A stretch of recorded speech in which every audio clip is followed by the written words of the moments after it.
Why do I read? I live in two worlds. One is a world of books. For me, it's books, books, books. The mind needs books like a sword needs a whetstone. I guess people like to read about the things that they want most and experience the least. Books feed me. Once upon a time. I read it in a book once. Is this a kissing book? I don't care. I'm not ashamed of my book. It's not right for a woman to read. Soon she starts getting ideas and thinking. I checked this out weeks ago, forbidden light reading. You have never interested me more. I have many leather-bound books, and my apartment smells of rich mahogany. Now, when you read, don't just consider what the author thinks. Consider what you think. I love that book. I hated that book. How can you read this? There's no pictures. Don't read this book. Those books are good. This might be the best book I've ever read. I'm gonna go read. Go ahead, read. Why do I read? I read because this world is modeled after me.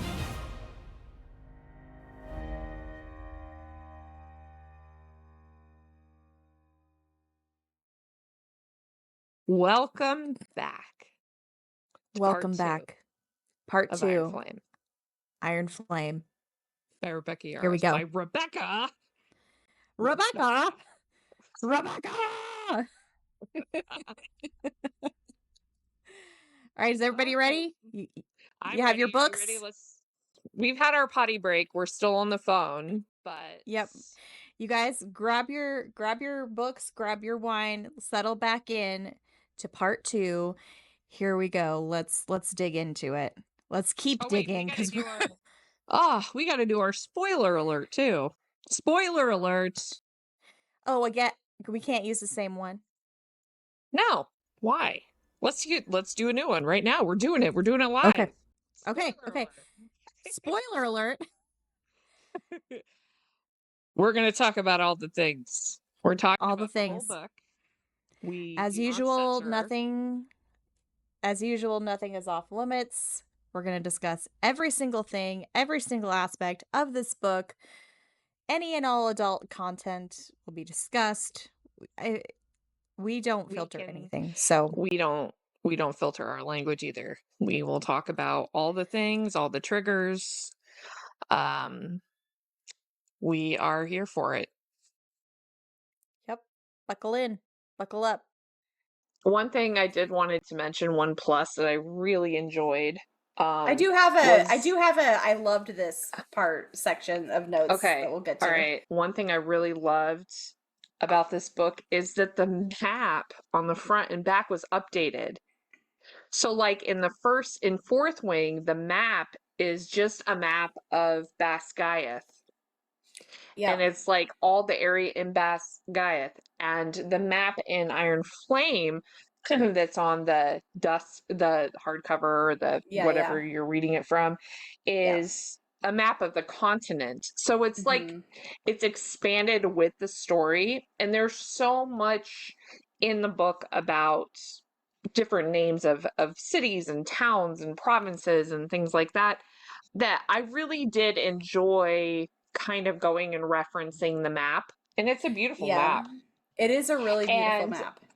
And by the end of the book, I really did know where everything was in reference to Basgiath and where it was on the continent. And that's something I really enjoyed about this book is the artwork. Yeah, on the maps. It was really good. I think that's a really important thing to note, because that's part of the whole package. Yeah. It's really easier to get into the world when you can see it. Like in your head, it's kind of different. It's always a different picture. But now I picture the map. Right. When I read a city or a province or something like that. And I like that. And I know that, let me see your book. Do you have your book with you? Oh, yeah. Let me see it. Because I think we have different editions. Okay, so here's my edition. So yours has the white edges, mine has black. Oh, I know. And I bought mine at Barnes & Noble too. Okay, so I'm thinking maybe because I bought 2 editions of this book, or 2 copies of this book one for our giveaway. Oh. Yes, and I ordered them from Amazon and they came in with the black. Aww, so I'm wondering if that's a Barnes & Noble, like if they're different, because you know how people are with editions and stuff. Okay, towards the end of the book, I started finding less noteworthy tidbits. I don't know how you did with it, but I think there was almost 200 pages for me where I didn't even make a note, didn't even mark something. It There's just a like lot of went by filler. and by and by. It just didn't go, and that was, I would say, towards the second half of the book. Was a lot more filler than because I felt like the first half of the book, when we got, I would say after the interrogation moment, that's when things started to slow down for me. Yeah, me too. Because I was like, and like I said earlier, that I was getting so excited and I was built up, and then it just was like, can we talk about Violet revisiting the poison gag all over again? I was so annoyed about that. Oh my god, the poison thing was like, oh, I wish I would have known that I was going to face her today, or I would have slipped something in her breakfast. Okay, so I wrote this about Sloane. When like Sloane is having one of her first matches, Violet's like, oh, I have to protect her. Poison, obviously, because it's the only trick I know.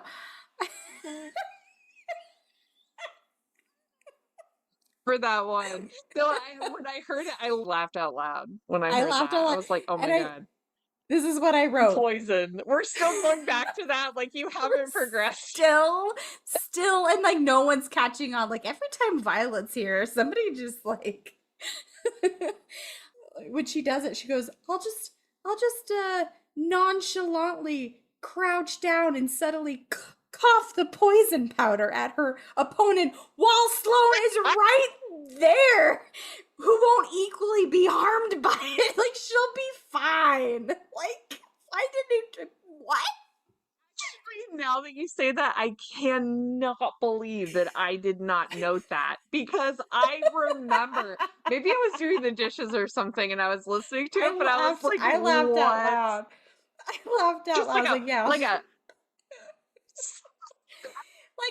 that is not subtle at all. Like the way that it's described, like I'm just gonna crouch down and then I'm just gonna like, oh, this is a crazy match.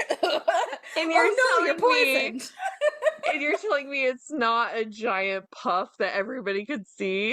And then it won't equally hurt Sloane because she's right there. They're both on the mat together. Come on. Now, the thing with me when you say that is that everybody would immediately know. Like, what the fuck was that? Like, what is it? They're not like boxing where they put chalk on their hands before they get going. Right? Like, you're gonna obviously notice somebody being like,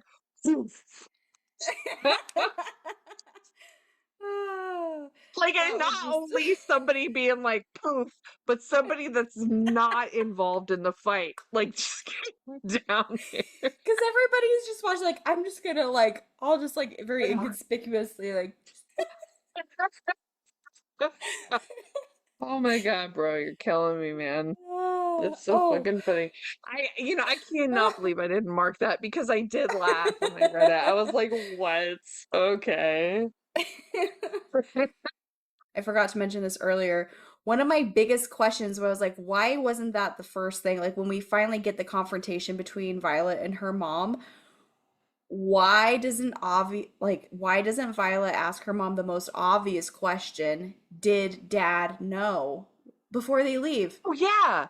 Oh my god, that's a great point. I never thought about that. Why didn't she ask her mom that? Like that was like the one thing I know. Like, did Dad know? Did Dad know? Why didn't she ask that question? And now we'll never know because I don't know. But we'll never know. But again, just like one of those like plot points that is like kind of like left completely unresolved. And like, how is that not completely? And Violet was so close to her dad that it like that was like, why wasn't that the first question? But we still might, there still might be more. That's what I mean. I try not to think. I mean, yeah, I know that didn't we hear about? There may be an answer for that, but it would have made sense for Violet to ask that question because she was the closest with her dad. Her dad was a scribe, and the main reason that her mom explains that she didn't want her to become a scribe is because you would figure it out. So like, does that mean that dad didn't know about it, or did he know?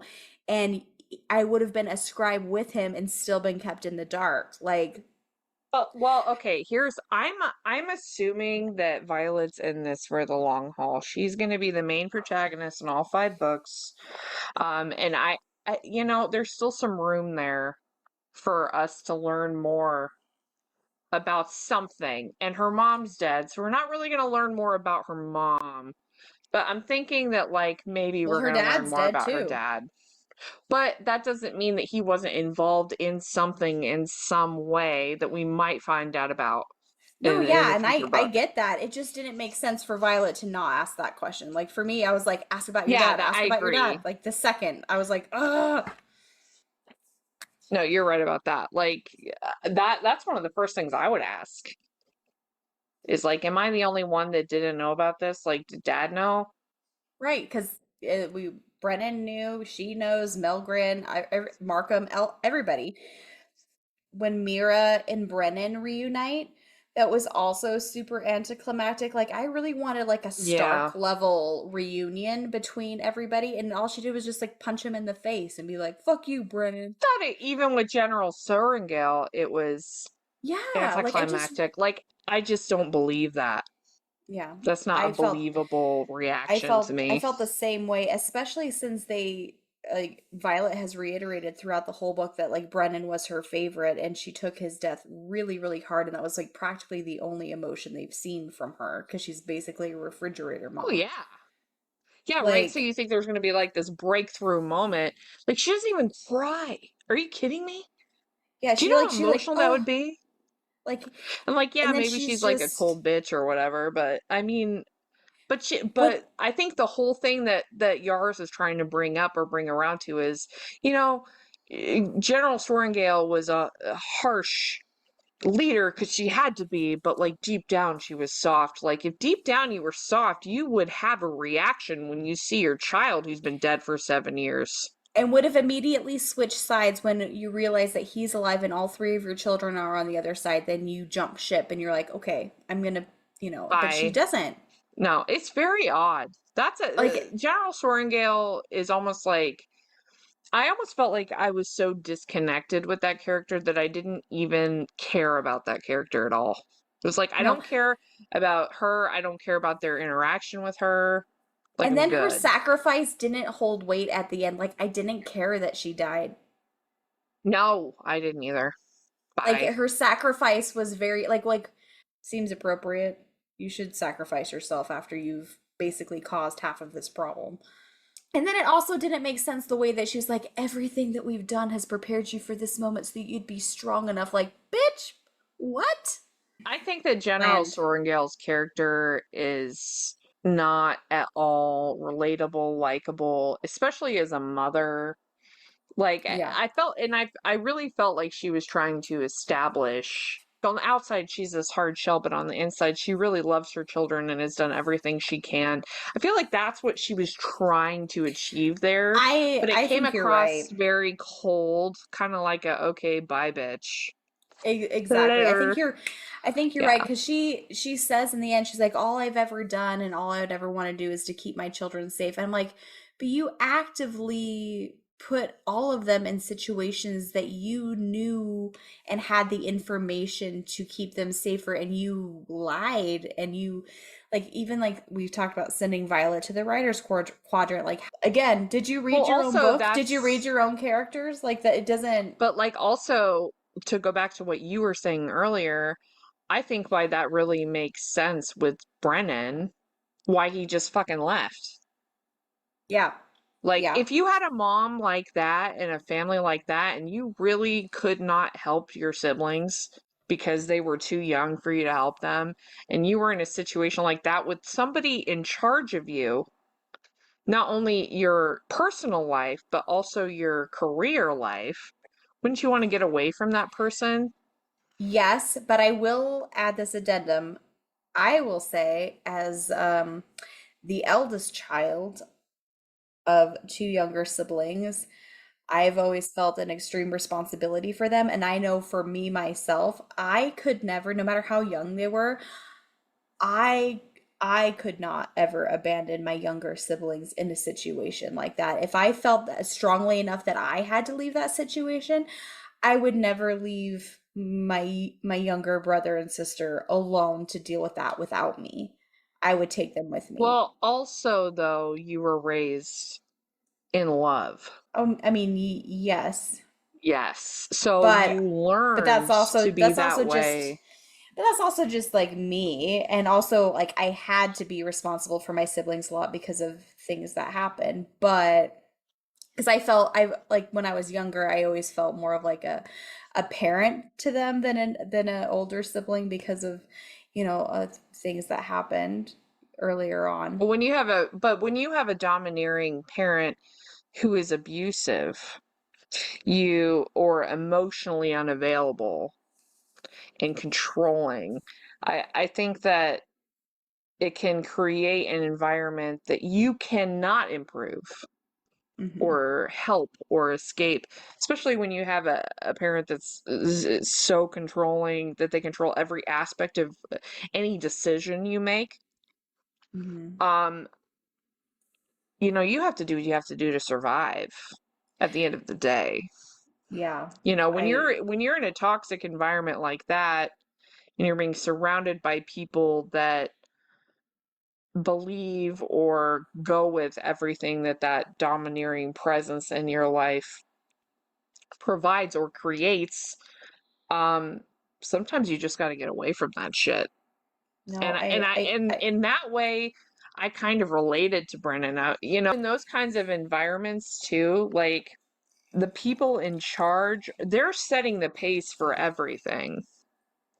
You're not in a position where you can really protect anybody. Brennan right. could not have done anything for Violet or Mira. Okay, so to your point earlier, you said like raising love, like Violet talks a lot about before Her Brennan died and dad. before her dad died, because her dad died after Brennan.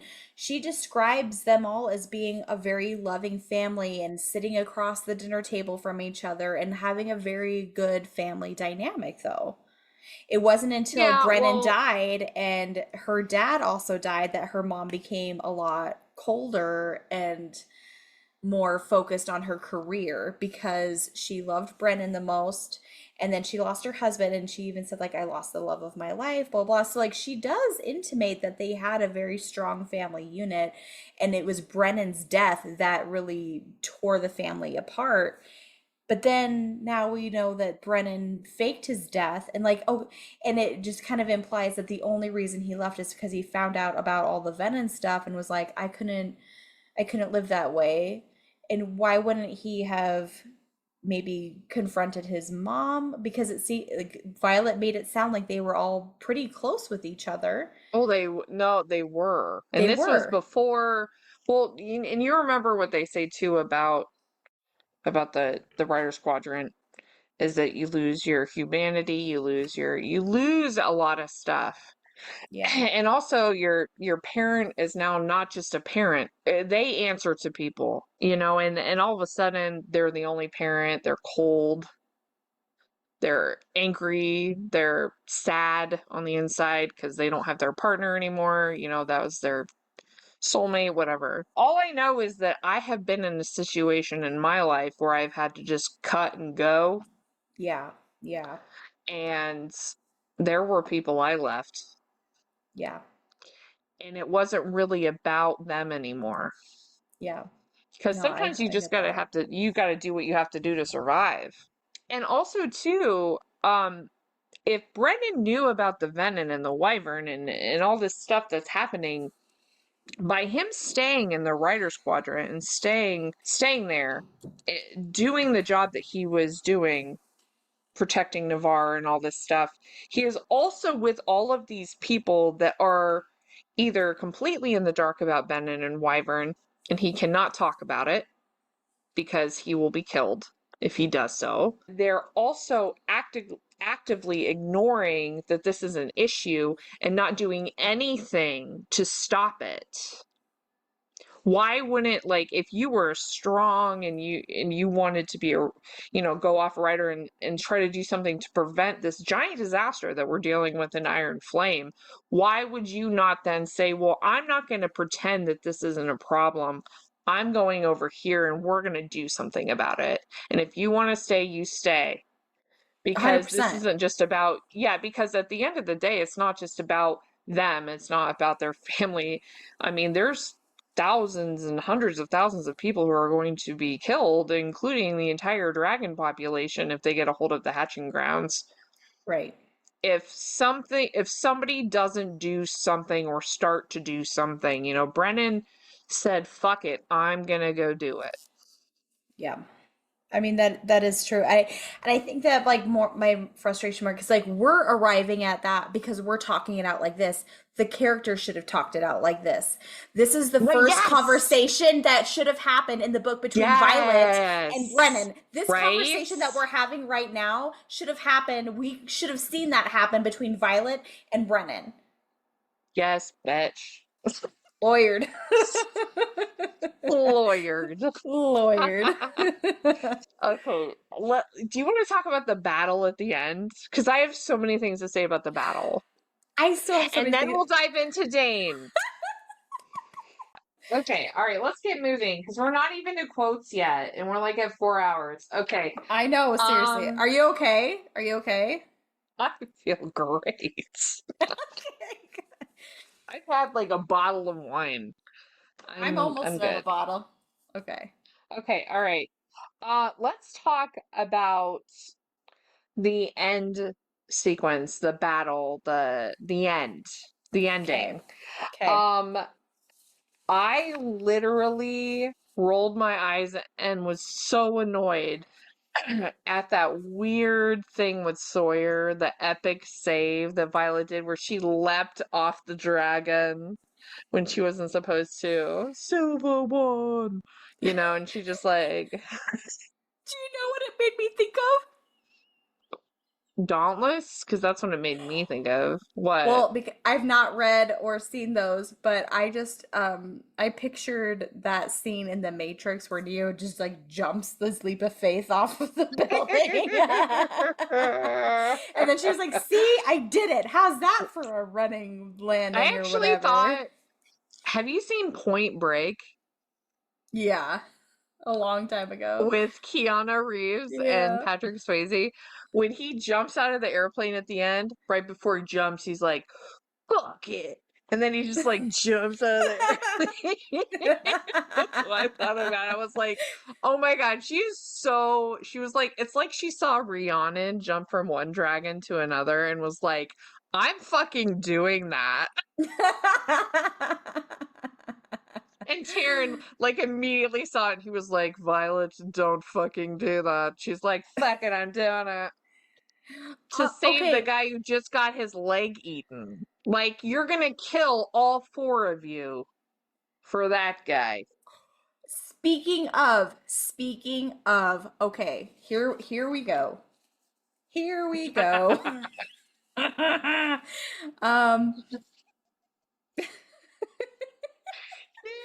It's like hilarious.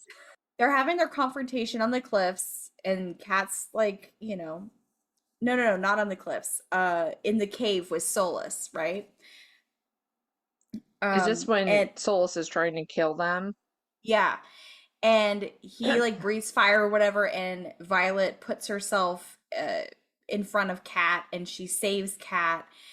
But her reasoning for doing it is because, oh no, she's third in line to the throne, and if she dies, they're gonna kill Satan. And she's all like, I saved Kat to prevent your death. Like, we've established, nailed into the ground the whole, if I die, Zayden dies, his death would be my fault, and Taryn, and Sigale, and Andarno. But okay, like, let's just forget about that now. And from like that point moving forward, it was like, don't die. I don't want to live without you. I'm like, you've really been hammering home the fact that if you die, Zayden dies. But now you guys are both entertaining. Yes. entertaining the possibility like, oh, please don't die because I can't live without you. You're my whole world. You're my gravity. Gravity.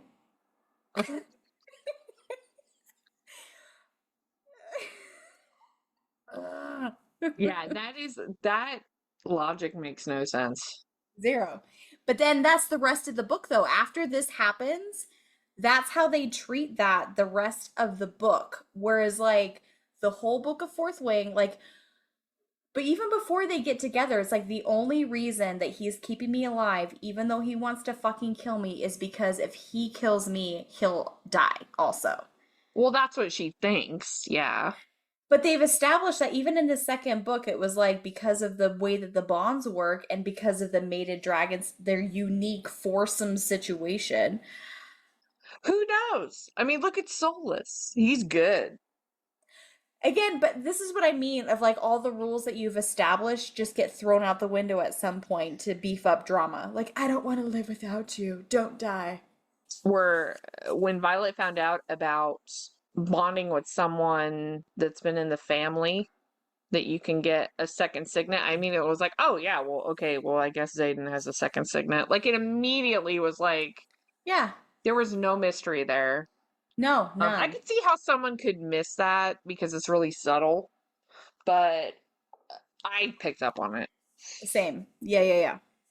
Oh, and also, can I just vent about this? Because I was getting so fucking annoyed. Please. I was so annoyed. Okay, so they're doing their battle or whatever, and like people are jumping dragons, like shit's fucking crazy, and it's so fast paced, right? And then they get into the ground, and they're like, oh, we're here. I know how to fix the wordstone. Okay, but let's wait as long as possible and have a nice long chat with everyone on the ground before getting the words up, even though literally everyone you love and know is fighting and getting slaughtered. Take your time, Violet. Right? And then like having her little argument with Endar, like, why didn't you tell me? And she's like, I wondered if you'd ever figure it out because that this was is the not only the way you'd fucking be time for this. Like, stop monologuing and just put up the fucking wards. Maybe then this is not the time. You can fight about it later. Also, I don't understand why it is such an affront for writers to address other dragons. Like, that seems like that lack of communication would be problematic. Like, you guys are all going to be in a writer's quadrant of a bunch of writers and a bunch of dragons, and you're not allowed to speak to other dragons or even address them? Yeah, it's like when you get in a fight with your boyfriend in middle school, and it's like, tell him that I said to let him jump on your back because she needs to save me. Like, maybe it's just easier because they can talk to their dragon in their heads. I don't know, but I totally but she says like I'm breaking the cardinal rule of writers by like, and it's when Sawyer is like missing a leg and she's like, let me save him, and then Tara's like, what are you doing? Like, how dare you address me? We will have a talk when this is done, Silver One. Oh, okay. Well, I have a question about Andarna. Yeah. I have a question about Andarna. Okay. So on page 361, it says the blood of the six and the one combined and set the stone ablaze in an iron flame. And my question was to you, and this is my personal question for you. Does this mean there's only one purple dragon at a time? Yeah, because remember she makes, or are they mostly extinct? Is it like a line that's almost extinct, or is it just one purple dragon that's born and alive at once? Because she said something about like her family was gone. So, but it was confusing to me. Okay, so here was what I took away from it. Because Andarna makes a comment that I was like, this is why I was left behind. She's like, the ward stones, like the ability to ward the ward stones. She's like, this is the reason I was left behind. So I'm wondering if that dragon race like have a different land that they've gone to, Oh, and maybe like an like expansion from the continent. a different continent or something. And she was like, but this is the reason I was left behind, so that there could be one left when it was needed to re-put up the wards. I guess that makes sense. I mean, because like for me, it just brought up a couple of questions, and I was like, man, maybe that's something we find out in the next book. Because she said, she's like, I've been waiting 650 years to hatch. Like, she's been biding her time. Like, she's like, and I waited until your 18th summer to hatch or whatever. So literally that also just shows that the dragons are sentient and like aware while they're in their eggs. And she's like, I waited 650 years to hatch for this moment. 1001. Wee, wee, wee. Pew, pew, pew, pew, pew, pew. I heard the elders talking about a weakling scribe person. I was like, yep, that's her. She's my gal. I choose her. Here's my question for you then. What? Something I wondered with Andarna. Once we find out all of that stuff, was everything before this just a little bit of an act? Like she was pretending to be more juvenile than she actually was? Because she's technically older in her mind than Taryn is, because she's like, I've been sitting around like 650 years waiting to hatch. Like my body may be an adolescent, but like I've been around for a long time. So like, was she pretending to have more of an adolescent attitude, or? I don't think so. Because when they're I think that you're overthinking it a little bit. I'm a nice person, you guys. I really am. Tiffany is very analytically brained, so her asking questions and being like, I don't get where you are, Rebecca, doesn't mean that she doesn't like Rebecca, okay? We like Rebecca. I'm only judging the words on the page and nothing else. Okay. Well, I have respect for what? I'm sure Rebecca is very pleasant. Oh, yeah. Though, I mean... Oh my gosh. When the name Jack Barlow appeared, I screamed and I was like, oh my God, Tiffany totally called this. Because I'm gonna be 100% like transparent with you. I did not think that was gonna come through for you, that prediction. I really didn't. I was like, okay, she friggin' dropped a mountain on top of him. Like, even if the dragon survived, he didn't survive. And I was very wrong. And I was totally like, oh, Tiffany totally called that. And I mean, you called it early. Oh, yeah. Right when it happened, I was like, he's not dead. He'll be a Venom. He's going to turn... He's probably already turned Venom before now. Oh, you called it last episode. I did. I said it last episode. I said, mark me. The second that mountain came down, I was like, he is alive and he's turned Venom. Called it. Yes. And you were 100% right. And I immediately was like, aw, because like, I was not on board with that prediction and I was wrong. You were totally right about it. But that was very satisfying for me, by the way. When I read that, I was like, I knew it! I told you! This was like, when I predicted a couple Game of Thrones, skip ahead if you don't want this, but from season 1, I remember telling my friends that I was watching it with, like, Benjen is not dead. We didn't see his body. We didn't see his death. He's alive. It was like, but it took like it took 6 seasons for him to come back. He's like, Uncle Benjen. And my friends, I was like, I swear. And it became that like just like Jon Snow. Do that again.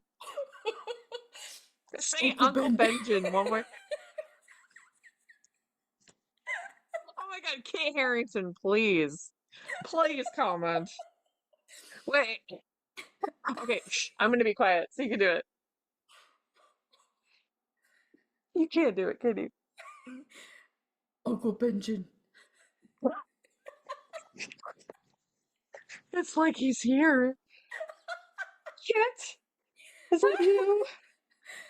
And I for all the seasons I was like, You I know swear, nothing, Jon Snow. I was like, he's gonna show up. Mark my words. And my friends were like, Tiffany, let it go. It's been 6 seasons. We're not seeing him again. I'm like, I'm just saying. That's because And then nobody cared about it but you. You were like the whole time. You were like, "Where the fuck is this asshole?" I'm like, he's gonna show up. I just know it. And then when it happened, both of my friends just like did the slow turn to look at me, and I was like, Yeah. told And you. see, in that moment, I would have forgotten that you ever said anything about Benjen. And you would have been like, Lita. No. But this had been like also like, it had turned into a long running gag with my friends that I was watching it with though. And it just like it was kind of like a game and you know, at a couple points we're like, oh, maybe this will be the season he shows back up to him. I'm like, I'm telling you it's coming. Like I'm telling you he is not dead. We will see him. We're talking about Game of Thrones. All right. And we could talk about Game of Thrones for hours. So we got okay. Moving on. Because we will just okay, guys, like we will so bad. We will go off on a tangent about anything at any given moment and just be complete and then just be like, okay, what were we saying? Like an hour ago? This is why we have to really try. This is how we can talk for hours and hours and hours and not even bring up these books that we've read.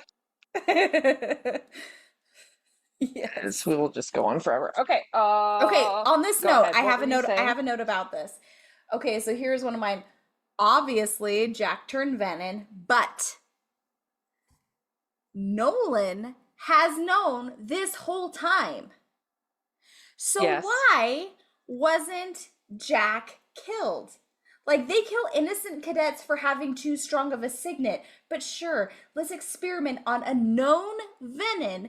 Let him walk around and have free reign of the military college. Like, turning venom is a choice. Jack made it. They know this. Like, okay, sure, experiment on him in their torture dungeon for, like, the serums or whatever. Like, that's on brand for Basgiath. But to just let him just walk around having free reign like over months of time to give him opportunity to plant the lures, like there's no reason that he should have had the freedom to do that. And like, what is the logic here? Like, surprise, I'm the bad guy. Like, it doesn't make sense. And it doesn't make sense. I actually have a note about this in my quotes that we're gonna get to in a minute.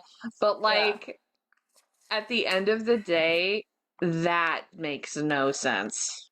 Zero. The whole Jack Barlow thing makes no sense. The entire thing. None of the it. only thing that makes sense is that the reason that he saved Violet was obviously for the guy, the venom guy. Okay, so this is the one he wants. This is one of my. I have a whole. Oh my god! I just had a thought. I'm sorry. I just had a thought that I didn't even write in my notes. Okay, so Jack Barlow tells Violet and all of these different venom that she ends up coming in contact with are like, you're the one he wants, and then it ends up being Xaden the one that he wants. That makes no sense. Think about that. All of the venom that she comes in contact with say that about what's the name? What does she call that venom that she dreams about? The sage. Not the scribe. The sage. Okay, the sage. She's having these dreams about the sage or whatever, and every venom that she comes in contact with says the same thing to her, including Jack Barlow. And he even tells her the only reason that he saves her is because she's the one that he wants for her signet. Mm-hmm. That he's had his eye on her or whatever. But then at the end of the book, but at the end of the book, and you think, oh, okay, well, this makes sense. Like, she's having the dreams, and all these venom are telling her, oh, he wants you. He's gonna love using you, and he doesn't want us to kill you. They even say that to her. But then it ends up being Xaden. That doesn't make any sense. I just realized that. Only if you look at it as like they knew they couldn't turn her, so they tried turning him because they know that Xaden is her only weak spot. I don't think so, because here's the thing. He was having the dreams about him, obviously. That was him in the dreams that he was projecting to Violet. So why did all those Venons say that to her? Unless the sage wanted the both of them, that would make the most sense. But I the think sage that is it's dead. both. Because in Violet's dreams, like she's also not Xaden. Like her thoughts in those dreams are her own when those things are happening. So I think that the Venom like did a, what's the word? They just like did a dream blast and hit both of them with the same dream, and whichever of them turned would equally fulfill their. I don't know about that. I don't know. Because I always, when I read it, I interpreted it as Xaden was having those dreams, and that he's known for all of this time that the sage, or I guess the general, they said at the end of the book, the general of the Venom. But you also, okay, like so he's known all this time, and that maybe, and that also they didn't try to take Violet during, I mean, the couple Venom that she came in contact said that, but he actually attacked Xaden, just like in the dream. Like it was the same as the dream, exactly the same. So it was obviously Xaden's dream, not Violet's. Unless they gave them both the same dreams. But she just thought that it was her dream because it was in first person, maybe. But she never actually, because remember in the dream, she couldn't move at all. She was completely bound. So maybe if she would have looked down with herself and saw she had a dick, she would have known, hey,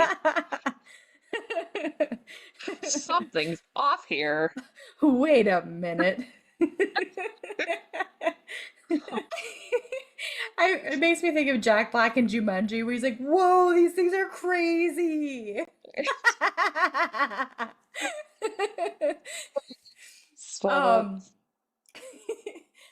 Oh shit, I just lost the thought that I had. Yeah, I went on for a long time. Sorry. No, it's not you. I distracted myself with the Jack Black thing. It was something about the Venom and Violet and all the. Okay, yeah.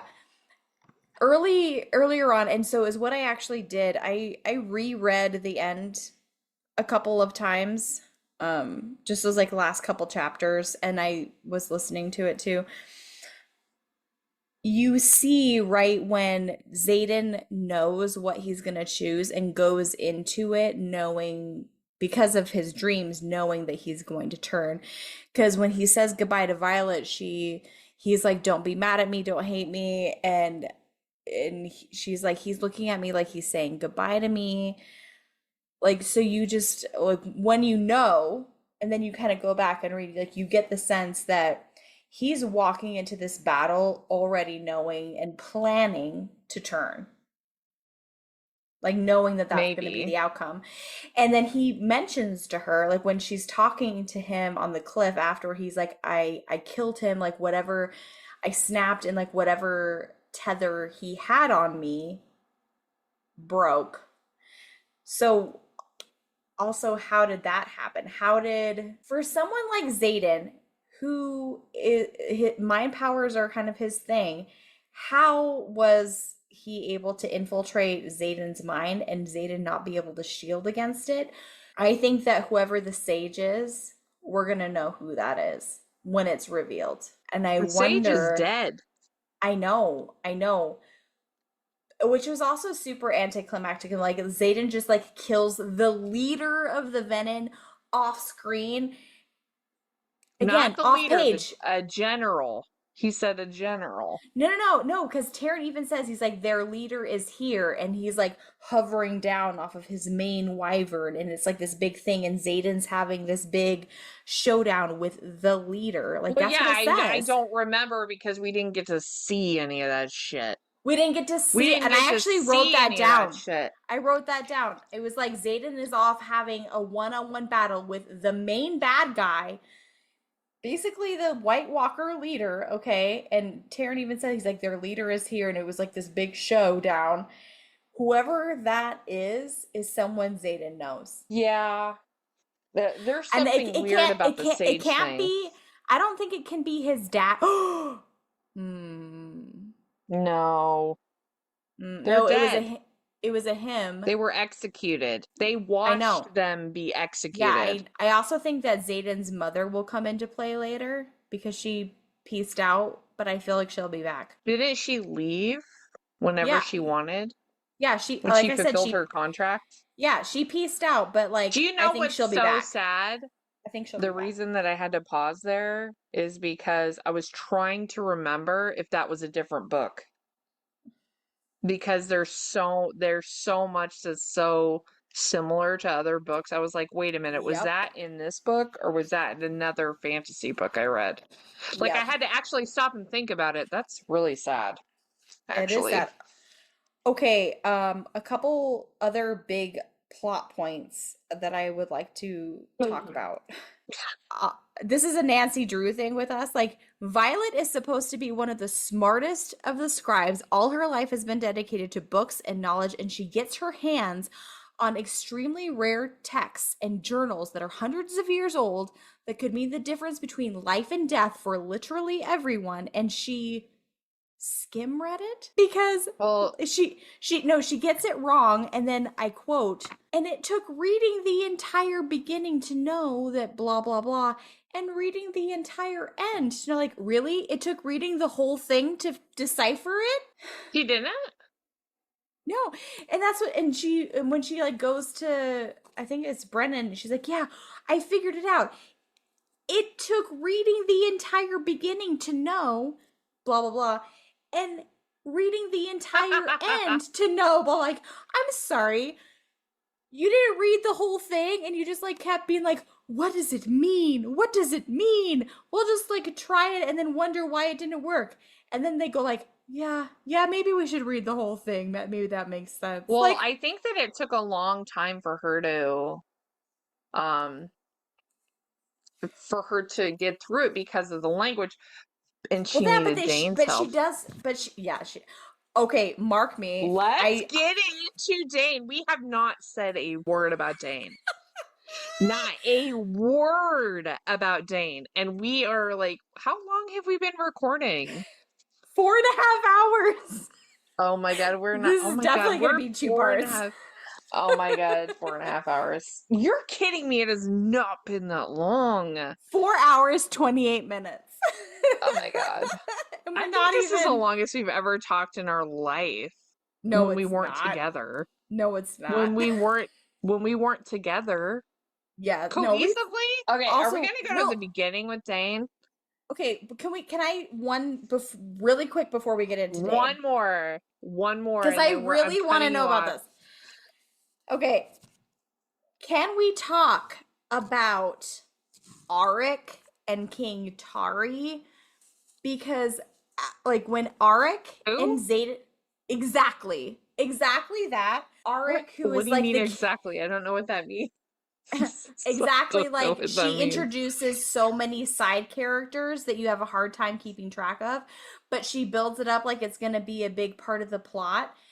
And so like when we meet him, he's the king's son who's abandoned, like the king's son. Yeah. The king's son, yeah. Okay. And Xaden killed his brother, and there's history between them, but then it immediately cuts away to an hour later. We don't get to see anything else, but later we never really see Auric's development or involvement in this story hardly at all until he's a plot device for getting into the vault because it has to be the blood of like a blood relative or whatever. And there's just like, I feel so much missed potential in this character, and we just get nothing.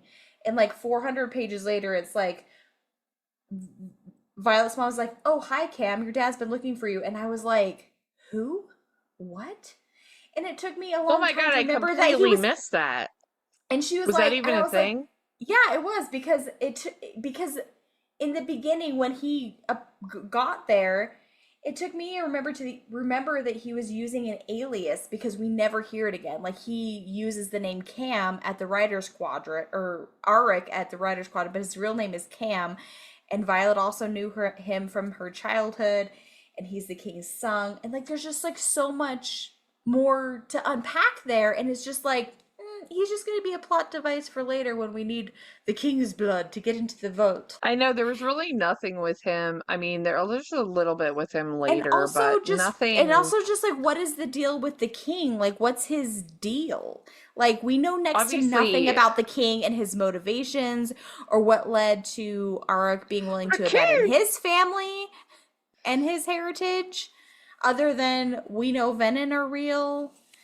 It just felt like a waste of another character. Yeah, I don't even feel like they don't even the leadership, nobody talks about the king. Nobody ever talks about the king. Okay, they don't really talk about him that much. No, they don't at all. But then it's like, okay, what is the point of their hierarchy? Like, what is the motivation? Like, what is the political gain other than... Well, maybe that will come out later. And maybe it will. It just... Okay, one final thing before we move on to Dane, because I've been waiting to talk about this whole time, and I keep forgetting about it. And this is just like a note that I had. So their first... After she's tortured, and this is when I'm like geared up. I'm like, yes, let's get into the nitty-gritty.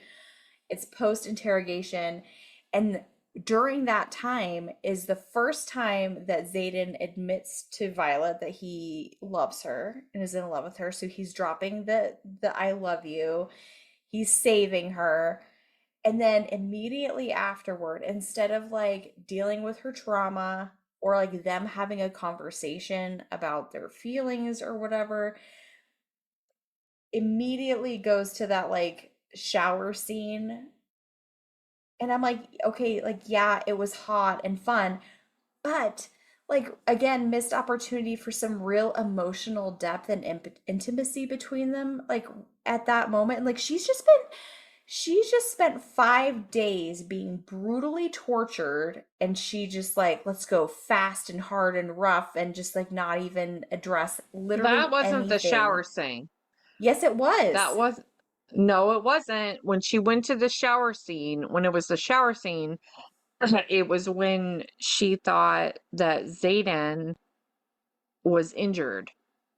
Because remember that thing happened with Sorrengail in Battle Brief, where they said there was a writer who was injured, and she thinks it's Xaden.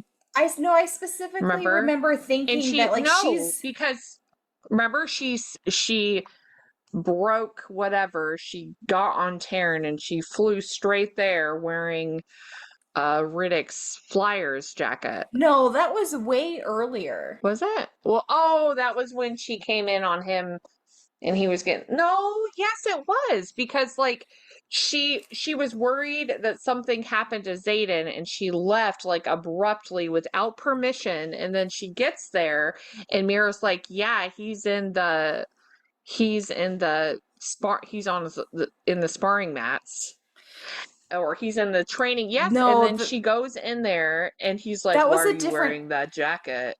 I'm 100% right. Yeah. Or maybe no, that was when they were in bed together, remember? And she woke up and he was like, oh, Violet, or whatever.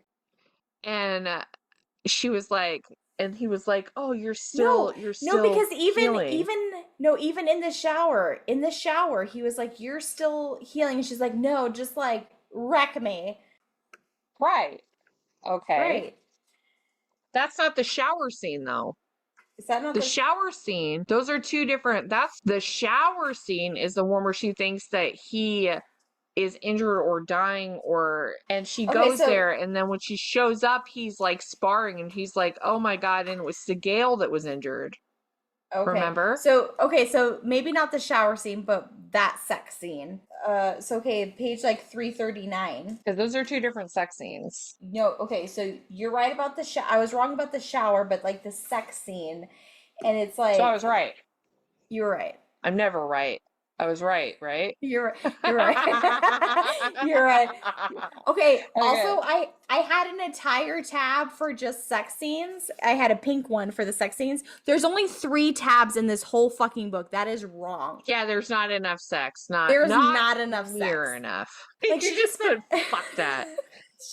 She Not spent enough sex. 5 days being tortured, and like not only just like physically, but like mentally and emotionally. And I just like them putting aside some of the petty drama and just like really starting to talk. It's like, keep the sex scene like for sure, like, but give it to us later and just like let them talk it out for once. Like, let them have some real moments that we get to see. And I feel like you can't just always rely on the spice for us to care about them as a couple. You actually have to write these like conversations, these moments of vulnerability. See, I'm almost wondering, and she's relying too much on the romance thing. No, I'm almost wondering, and here's a great segue, if we're into a redemption arc for Violet and Dane.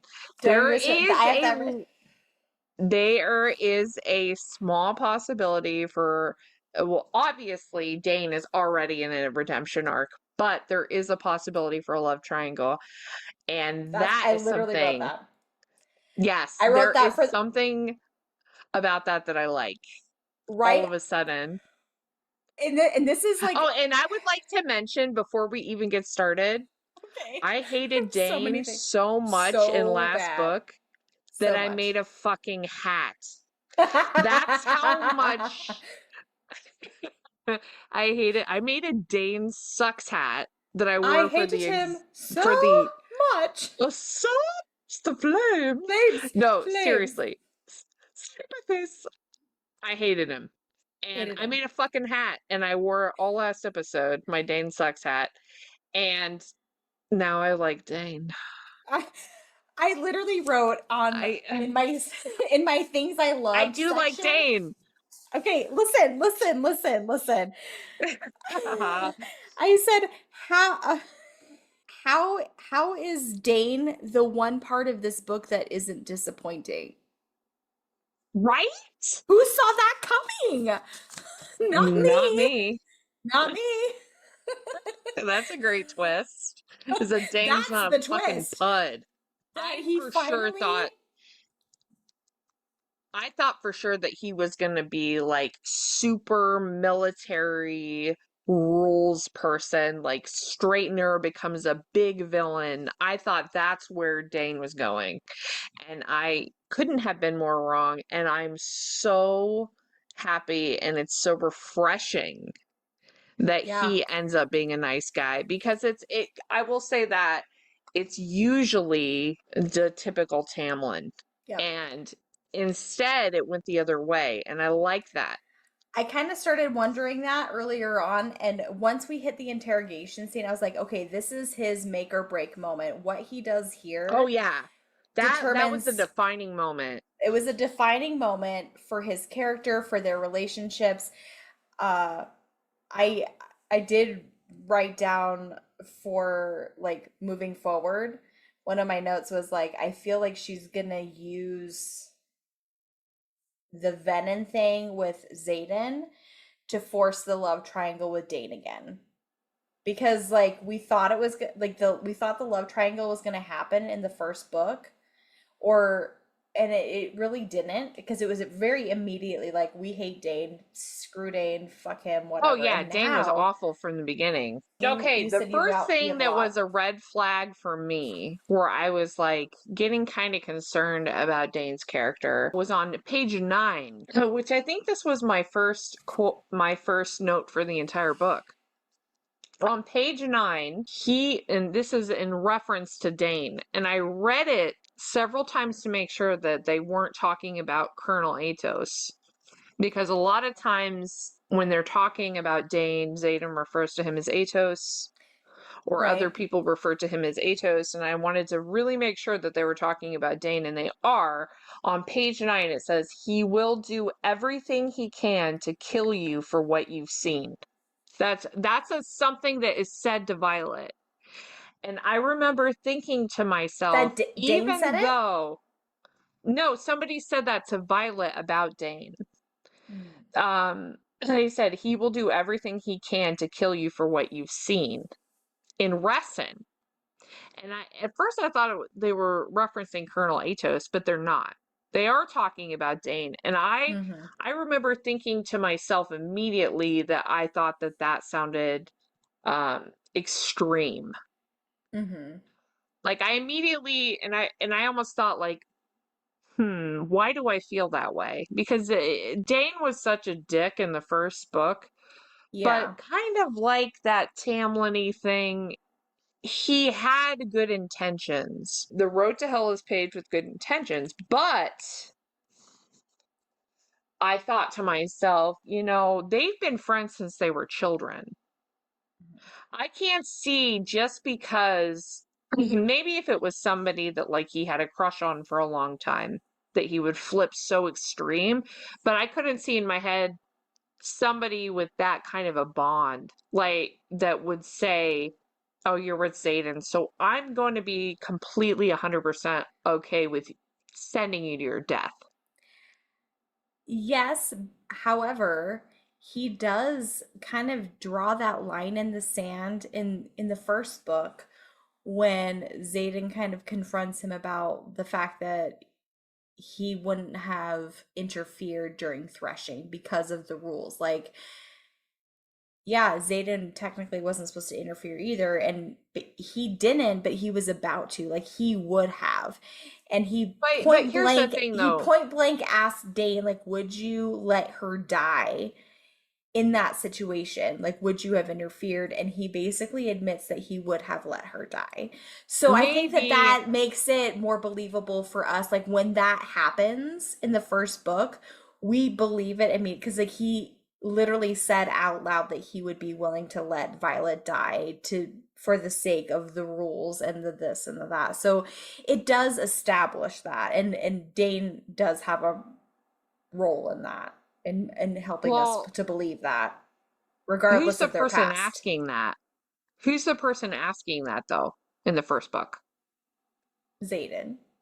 Okay, so if you were talking to Xaden and he asked you that question and you guys were enemies, would you tell him something that would make you look bad in forms of the Codex? Or would you say what's expected of you to say in front of somebody that you don't trust?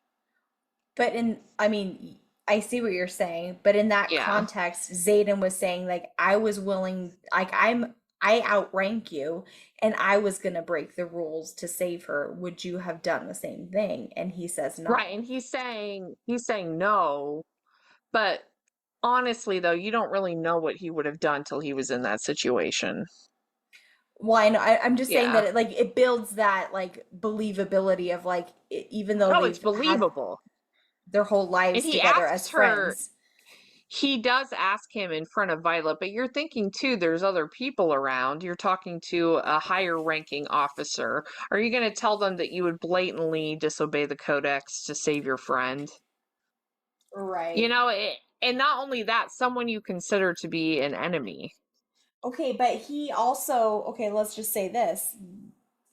When Violet and he are talking privately, he never dissuades her of that notion. Like, I had to say that for him, but like, I wouldn't have let you die. Like, but when they do talk in private, he's basically like, it's complicated. Like, I mean, like, obviously I wouldn't want you to die. And she's like, whatever, save it.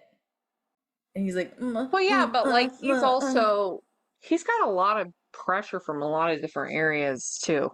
Not only the pressure to survive, the pressure to thrive in that environment. He's got pressure from all these other people. He's got to watch his own back and make sure he doesn't fucking die, which is super fucking easy in this environment. He's also a part of a military family that has very severe expectations of him on a military standard that has probably been pushing that shit into him since he was fucking born, because that's what those kinds of parents do. Again, I'm going to say it again.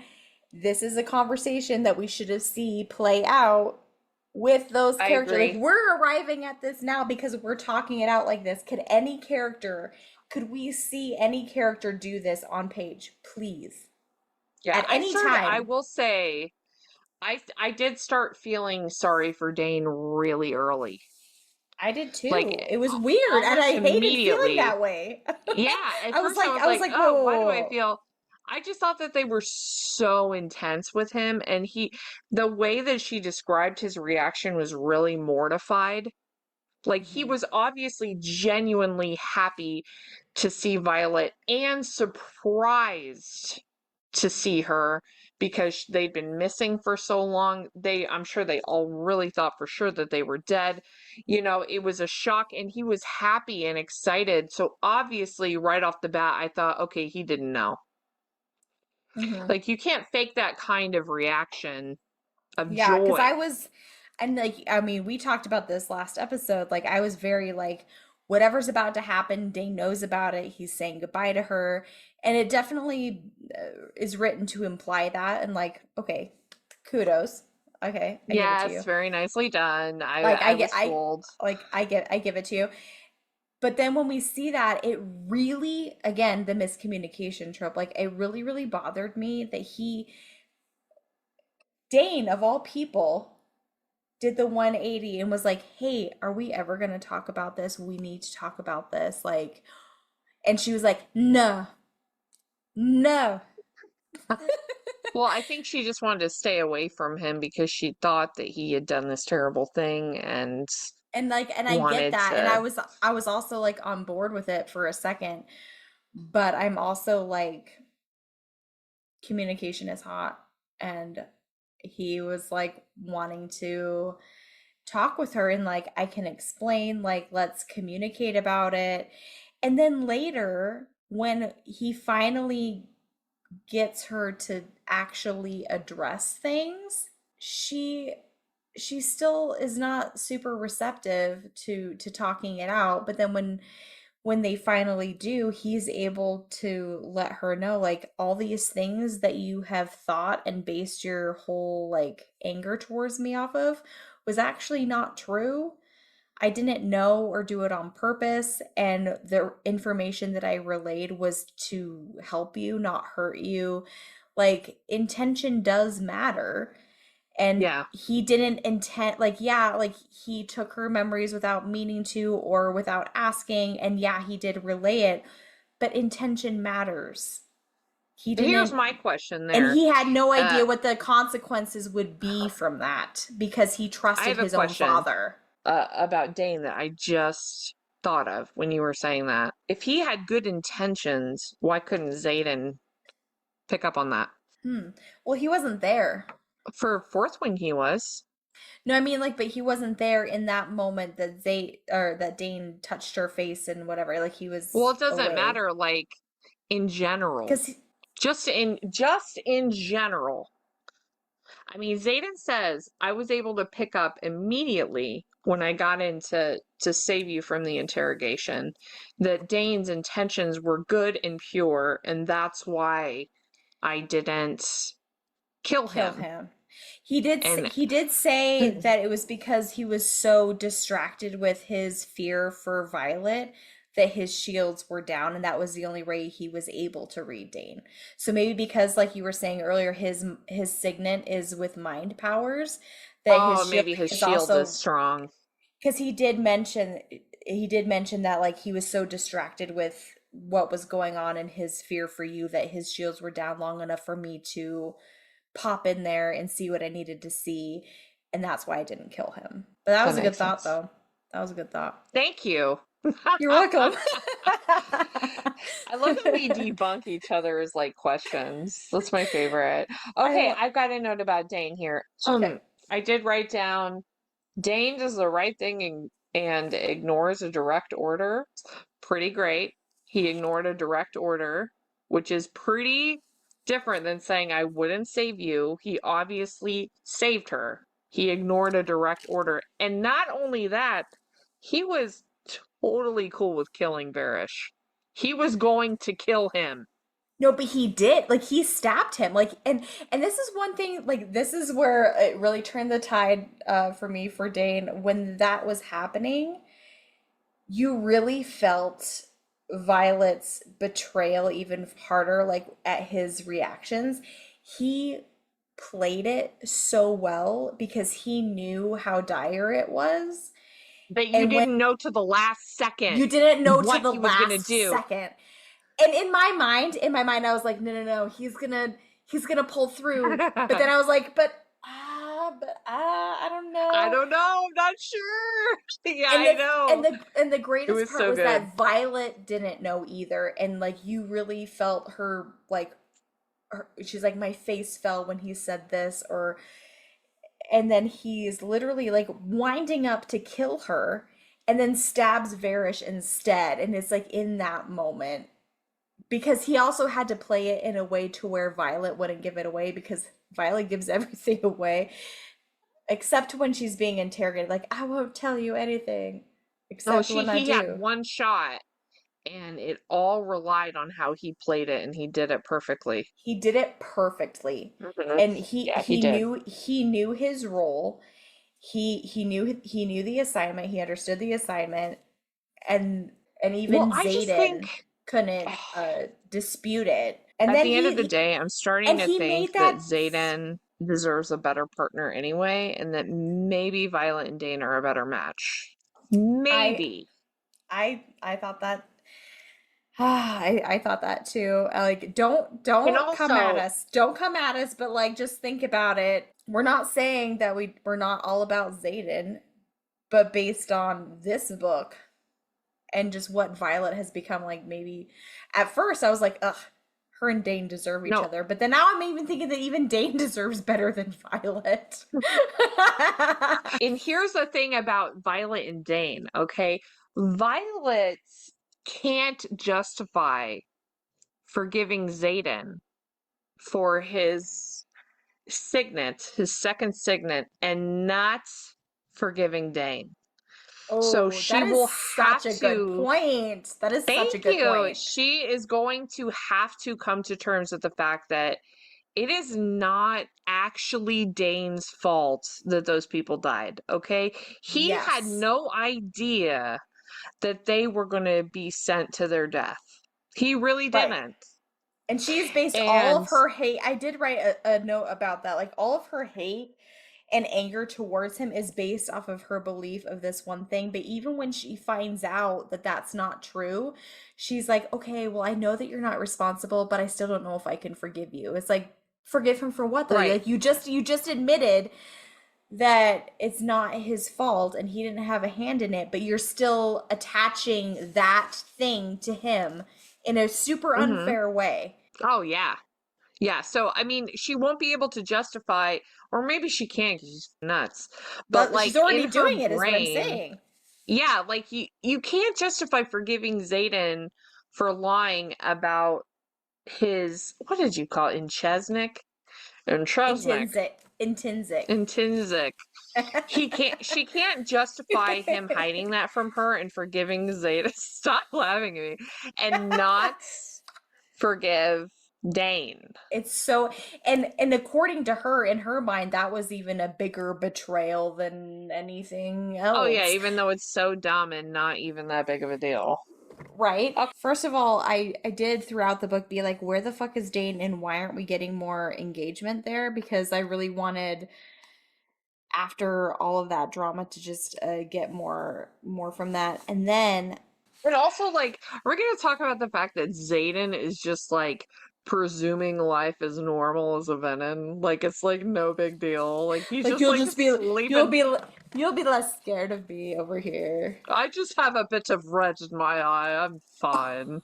It's just a spot of pink eye. Okay, I wrote down Bella turning into a vampire. I mean Xaden turning into a venom. Eye roll. I was like, no, but like, oh, he's just like, oh, I thought you would be disappointed. And then he's like, but let's go to bed, and then tomorrow we'll go back to class. Okay, but here's the thing though, and like the only time she ever talks You're about cracking me up. You're cracking me up right now. why? I don't know. You just make me laugh. Okay.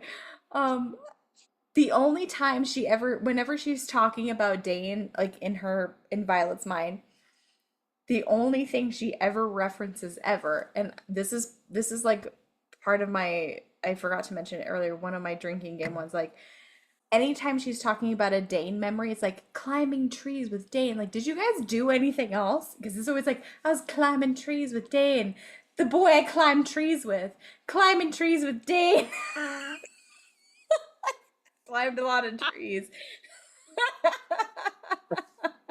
Okay, here's one thing. I have questions and it's also a quote. Like chapter 36, like those like little things at the top of the chapter.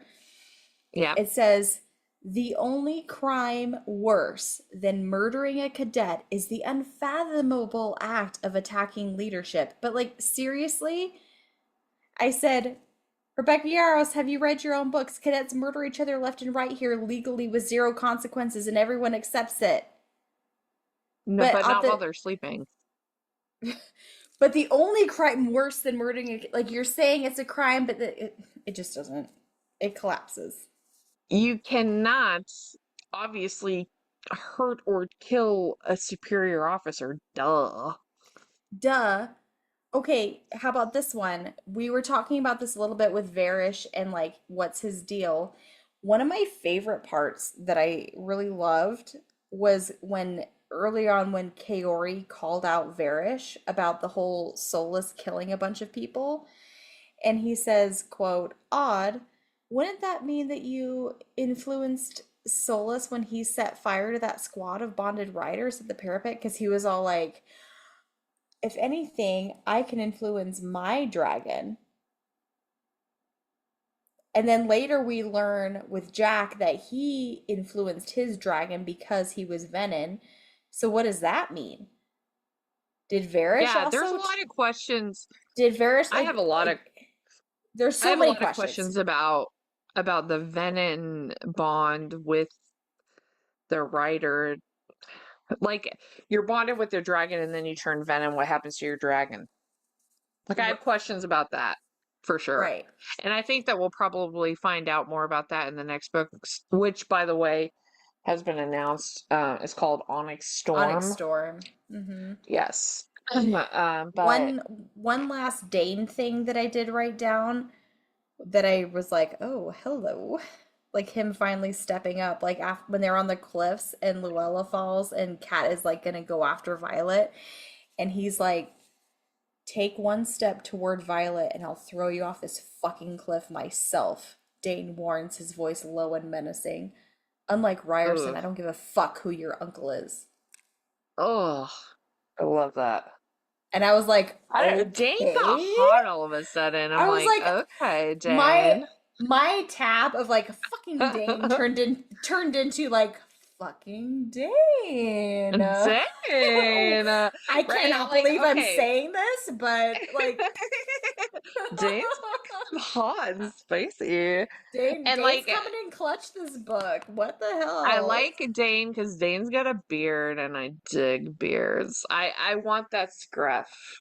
I love the scruff. I love the scruff. Okay. So we're getting into quotes, right? Okay. Yeah, we're getting into quotes. We're doing it. We're going. Okay. We're moving on.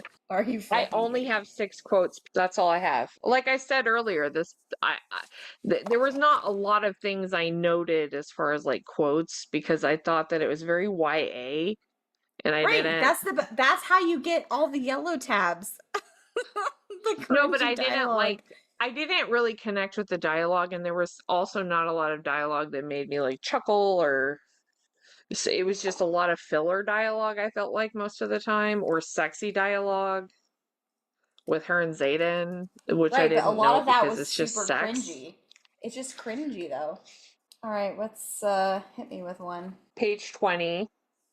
The quote is, "Fucking Dane." Likes that quote. That one's easy. I remember reading that one. I was like, Fucking it's too Jane. fucking And Jane. Jane It's was too in easy. caps.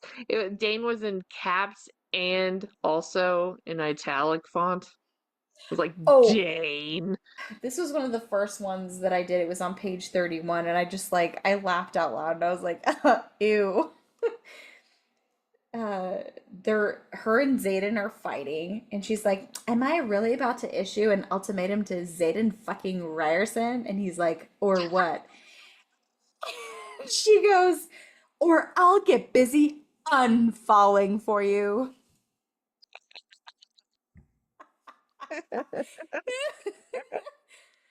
Ah, gross. So embarrassing. I cringed so hard at that. This is on page 143. Okay. And this is my whole note on it. I'm just gonna because there's a note and then a quote, and I'm just gonna read the whole thing. Info dumping during a battle scene under fire had me cackling on page 143. Heat consumes the air around us. At the same second, my chest hits the ground, and I close my eyes so that I can block out the sounds of screaming. The northern Esmonds are believed to have been the hatching grounds of the Orange Dragon before unification, though true to their unpredictable nature, they often choose new valleys in the same range. I whisper as the fire rages.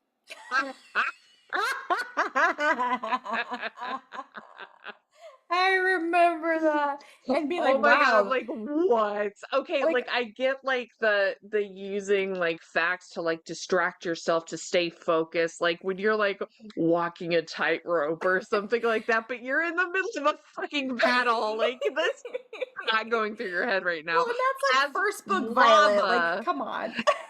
as lava is almost touching you.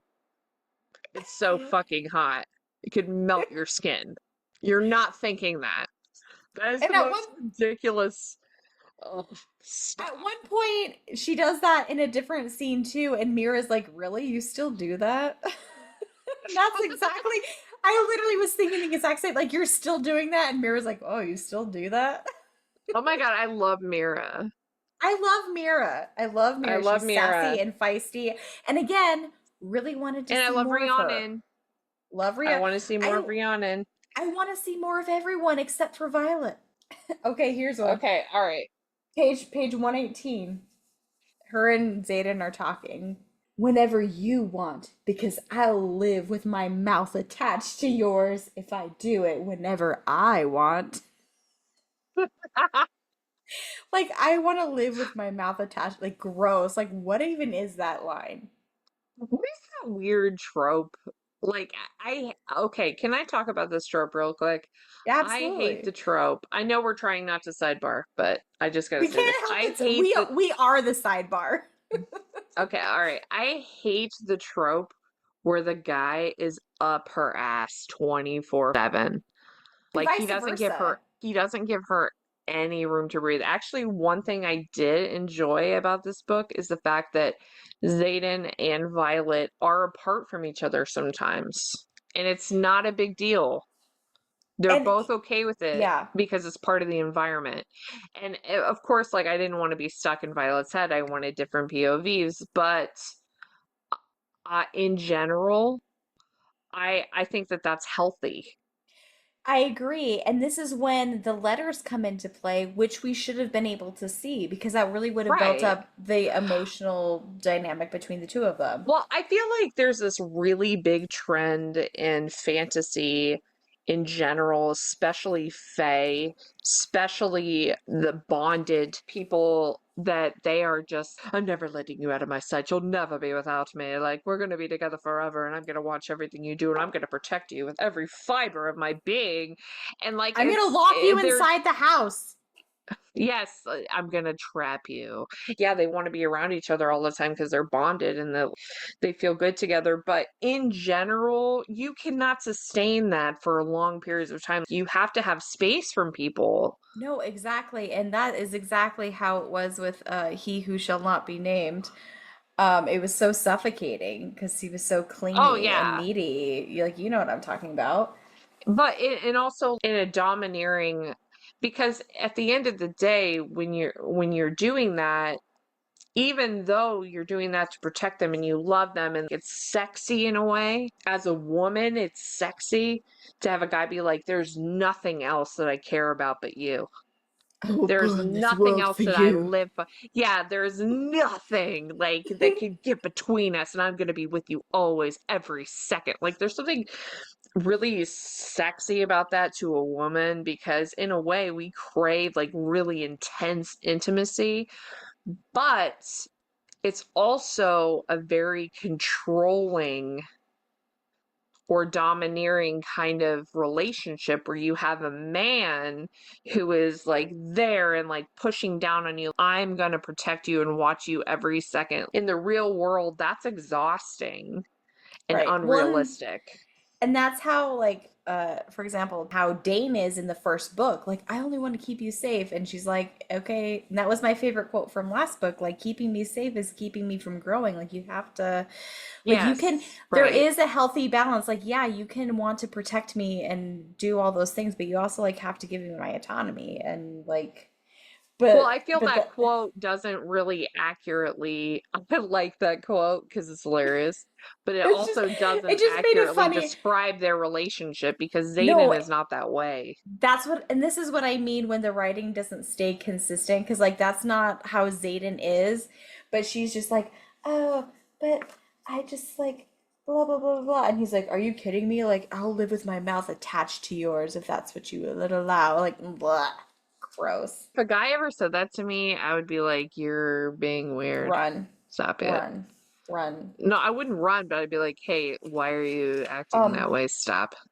Trust me, I've engaged in that. I engage in that conversation many times, so it's I like this quote. This was on page of 510. It was at the top, like with the info, the drops or whatever at the top of the chapters. This is one that you loved? I liked this quote, and I feel like it was a predecessing statement for how I feel about Xaden and Violet's relationship, which is, nothing kills powerful, unshakable love faster than opposing ideologies. Oh yeah, I remember that one. That was and good. I also, because like I said earlier about how I feel like sometimes the information that she's giving is too relative to the story and almost gives the story away sometimes. I immediately thought, here we go with Dane. Here we go with Xaden and Dane. Like, there's going to be something, and we don't know what it is yet. Maybe it's going to be like a Jacob and Edward. Xaden is always going to be the choice, the top choice out of the two, always. But there's going to be, I think it'll be more like that. There's going to be some kind of friction there. Yeah, I agree with that for sure. Here's one that I also really liked. It was on page 431. The problem with mankind is we too often find our souls to be a fair price for power. Oh, that's a great quote. It was a good one. I like that. That's really good. This is my last quote, because I forgot that I had already said a quote earlier when we were talking about Darren. But this is so unrealistic that I laughed out loud. Page 239. And I think this also goes back to something we were talking about earlier. I'm already laughing. He was crushed under the weight of a mountain. Okay, I want you to think, like, I want you to just stop and think about the human body that you inhabit, and the weight of a mountain. Okay, not a couple of rocks, a mountain, a whole thing. All right? He was crushed under the weight of a mountain a few months ago, but Nolan has mended bone after bone to return him to your quadrant. This was during battle brief. Okay. I wrote, it's like when you make something up when you are playing house and just make up a reason why something impossible is happening. Also, they're so fine with letting every cadet and children die. Why all of a sudden would they be cool with all this piece by piece mending for months to save one little first year cadet? Exactly, that's what I mean. That there is no, and also, and that is completely forgetting the fact that it would be impossible for you to survive being crushed under the weight of a mountain. A mountain! Because he had already turned venom before you would be that. You would be less than a squashed bug. How there would be nothing. Everything would be dust. Also, like to your point, and I thought this too, and I was gonna say, like, but why though? And like, it's not like Jack was like one of their like highest signants or like most valuable players, like Xaden or Violet or Dane with his power, like very strategic powers, or like Mira because like she has her signet is shielding. What is even so valuable about Barla that they would risk not only taking away Nolan from mending other writers who are actually good? Jack has literally already betrayed everything that the writers' quadrants stand for. Like, they know that he's turned venom. Why go to the lengths to save him?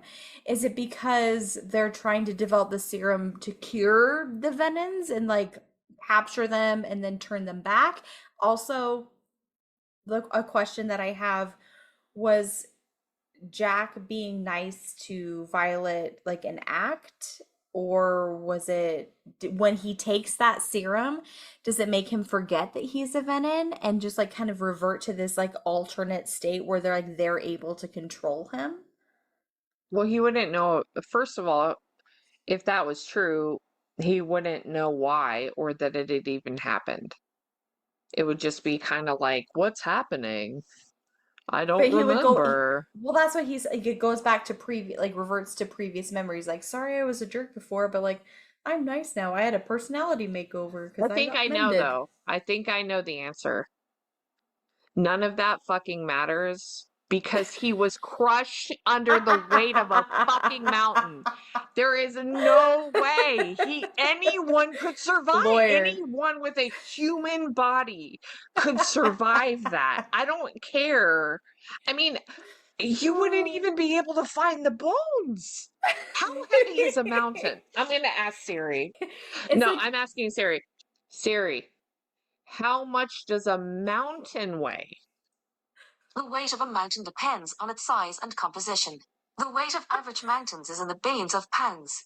Mount Everest, the largest mountain in the world, is estimated to weigh more than 350 trillion pounds. The average weight of a mountain is a billion, not a million, a billion pounds. There's no reason why we should even speculate about why Jack Barlow's alive. He's not alive. And yet it's like one of those movie moments. Sorry, nobody asked you, Siri Patrice. was still on. But no, he's fucking dead. Like Rebecca. It's like one of those movie moments where the mountain comes down, but like the rocks strategically avoid crushing the person in like a little like pocket of air until they can be rescued. Dead. He's dead. He was not only hit with a mountain, but a lightning bolt. He's dead. Was Varish also a venom and turned him post-death to see if they could be revived by using venom powers, and then it just like backfire? I don't know. It all collapses in on itself. A billion pounds. There is no. I mean, unless you have some kind of necromancer that can raise dust off the ground and make it into a body, there is no bones. It's so dumb. I'm immediately angry. This is the mood for the rest of the podcast. Welcome. This has been my mood the entire podcast, I think. Okay. I'm more angry talking about this than anything. Like, that is so stupid. Trust me, I know. So like literally right when he started doing that, I was like, oh my god, this is it. I knew it. I fucking knew it. I said it. I said it.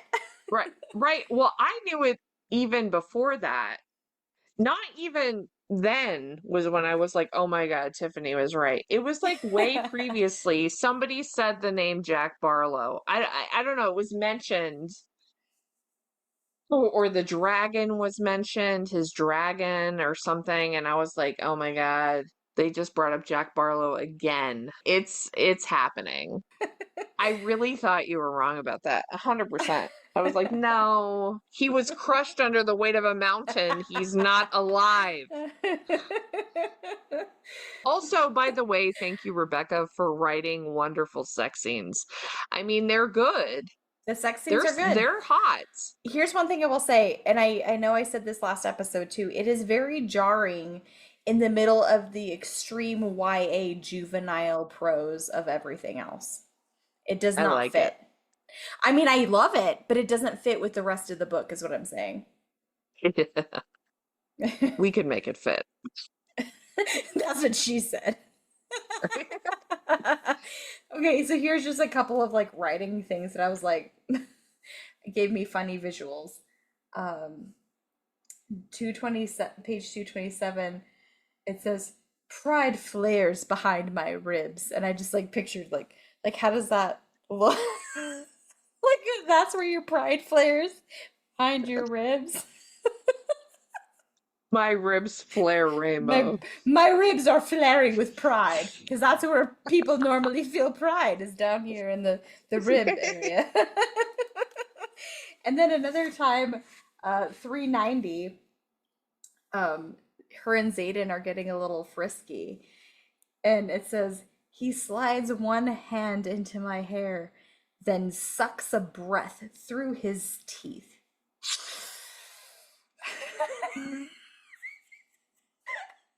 Dude, I don't even know how we're gonna read Get in My Swamp, because the whole thing's gonna be that. I just laughed out. We should read it. I really feel like we should read it out loud. I think we have to. We have to. Oh my gosh, you know what I think you should knit? Or crochet? Not doing it. Why don't you ever use your crochet skills to be so weird? I would use those skills to be so weird. Why? I've had too much wine. Okay. Okay.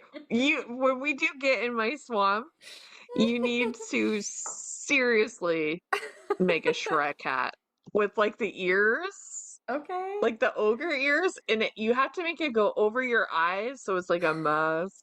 There's like holes.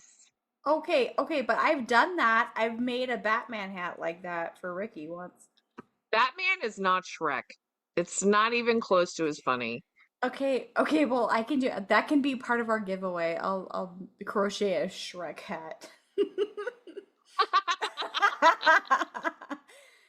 Oh my god, I almost want you to make 1 million crochet things for all the giveaways. We need a crochet giveaway. We're having a giveaway because we can't give this away. And I'll tell you the reason why I don't make more weird stuff, because it's not hard, but it is extremely time consuming to do those projects. That's why I don't know how to do it.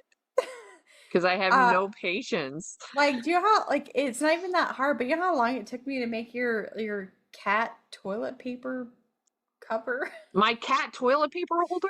That's my favorite.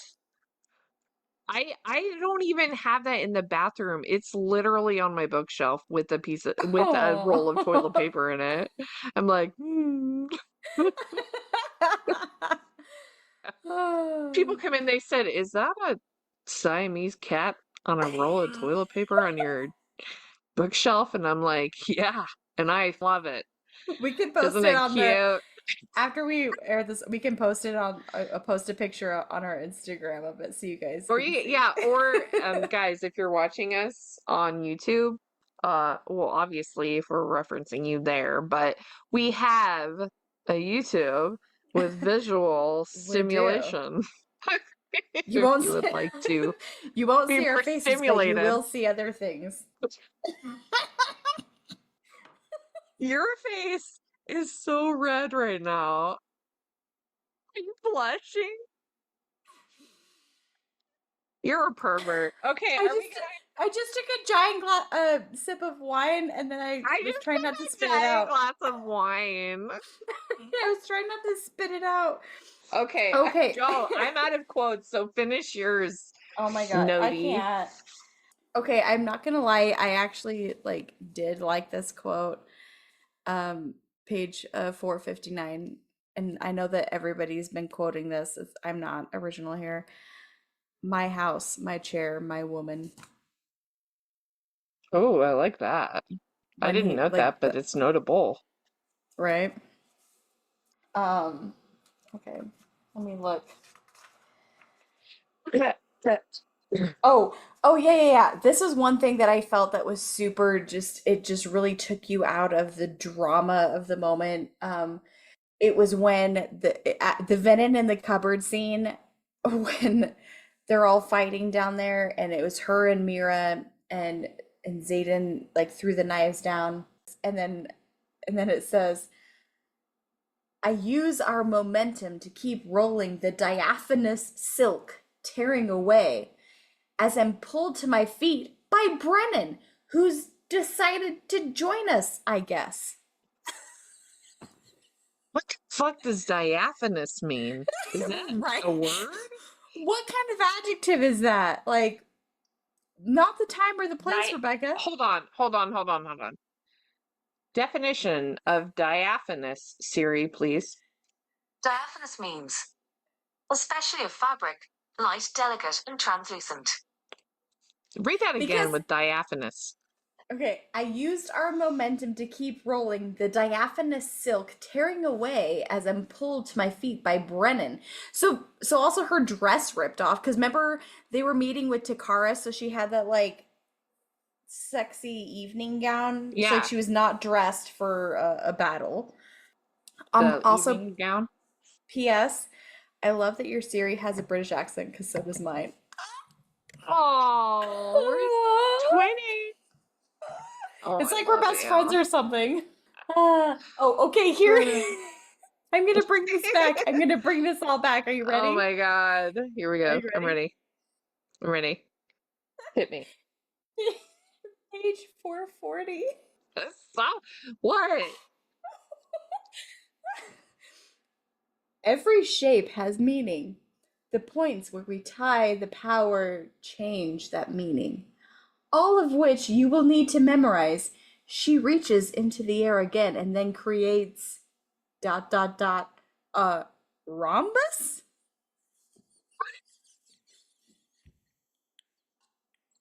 I don't know what I thought you were gonna say, but it was not rhombus.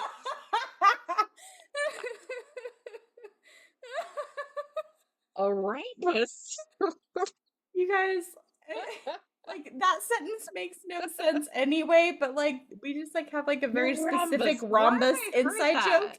We literally made it earlier in the podcast when I said you rhombus, because that used to be one of our main insults to each other. Because remember, that was part of our secret language. Remember we watched Crybaby and they were like, you're such a square, yeah, you rhombus, and then it just stuck and we just started saying it. Oh my god, I love Crybaby. I love that movie. That is a story for another day, folks. John Waters is his name, and he made but he made Crybaby, and that movie's a masterpiece. The movie is so funny. Do yourselves a favor, if you want Crybaby with Johnny Depp.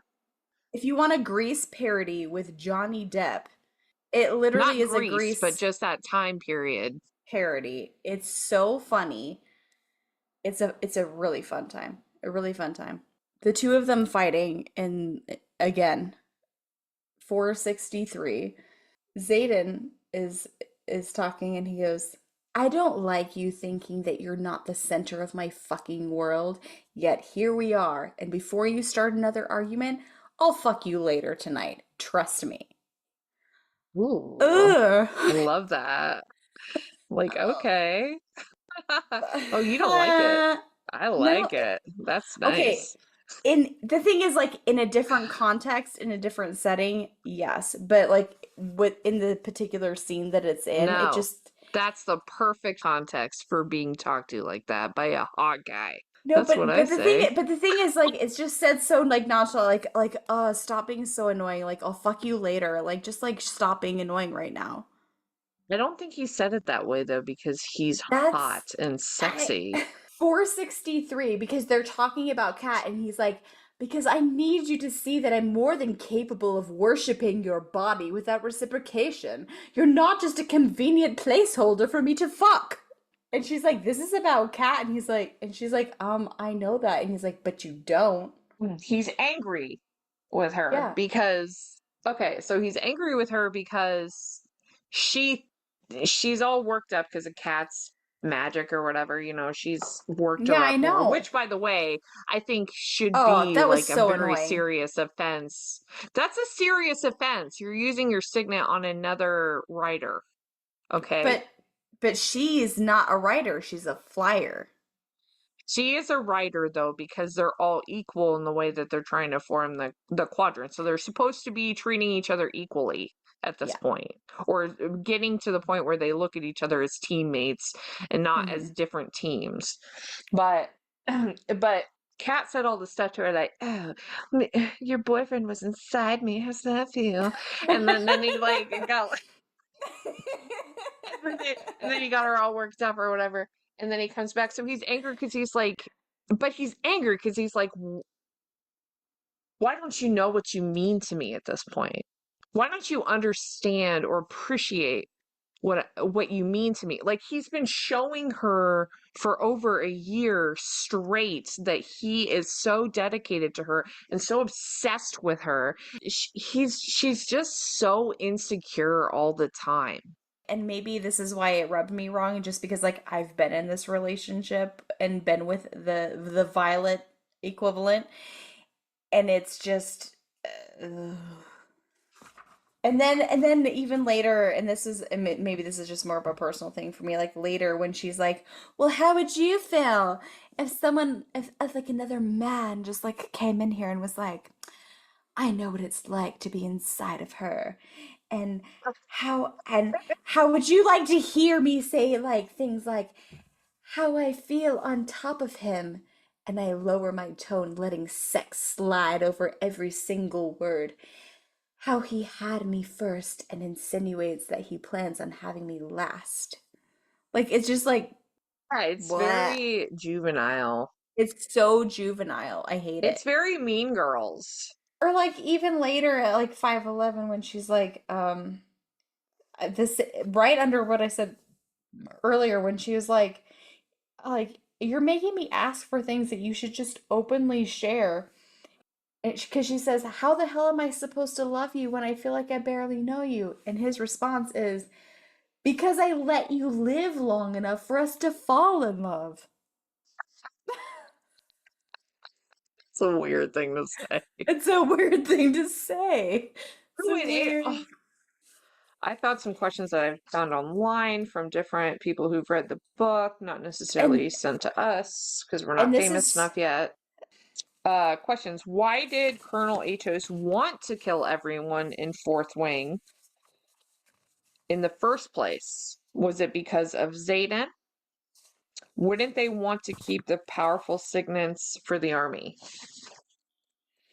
Yeah, like why aren't they working more on like gaslighting and like brainwashing the kids instead of treating them like outcasts? You would think that if they're going to turn them to their side and like utilize their signets, and again, like you point out, Xaden has one of the most powerful signets of all of them, even more than like the higher ups. Like, why wouldn't they want to like kiss his ass and get them and all the marked ones onto their side instead of treating them like outcasts? Like, why wouldn't they switch sides? Again, you're literally pushing them back into the reason that their parents were in the rebellion. Like, they're just bad at college. They're bad at this job.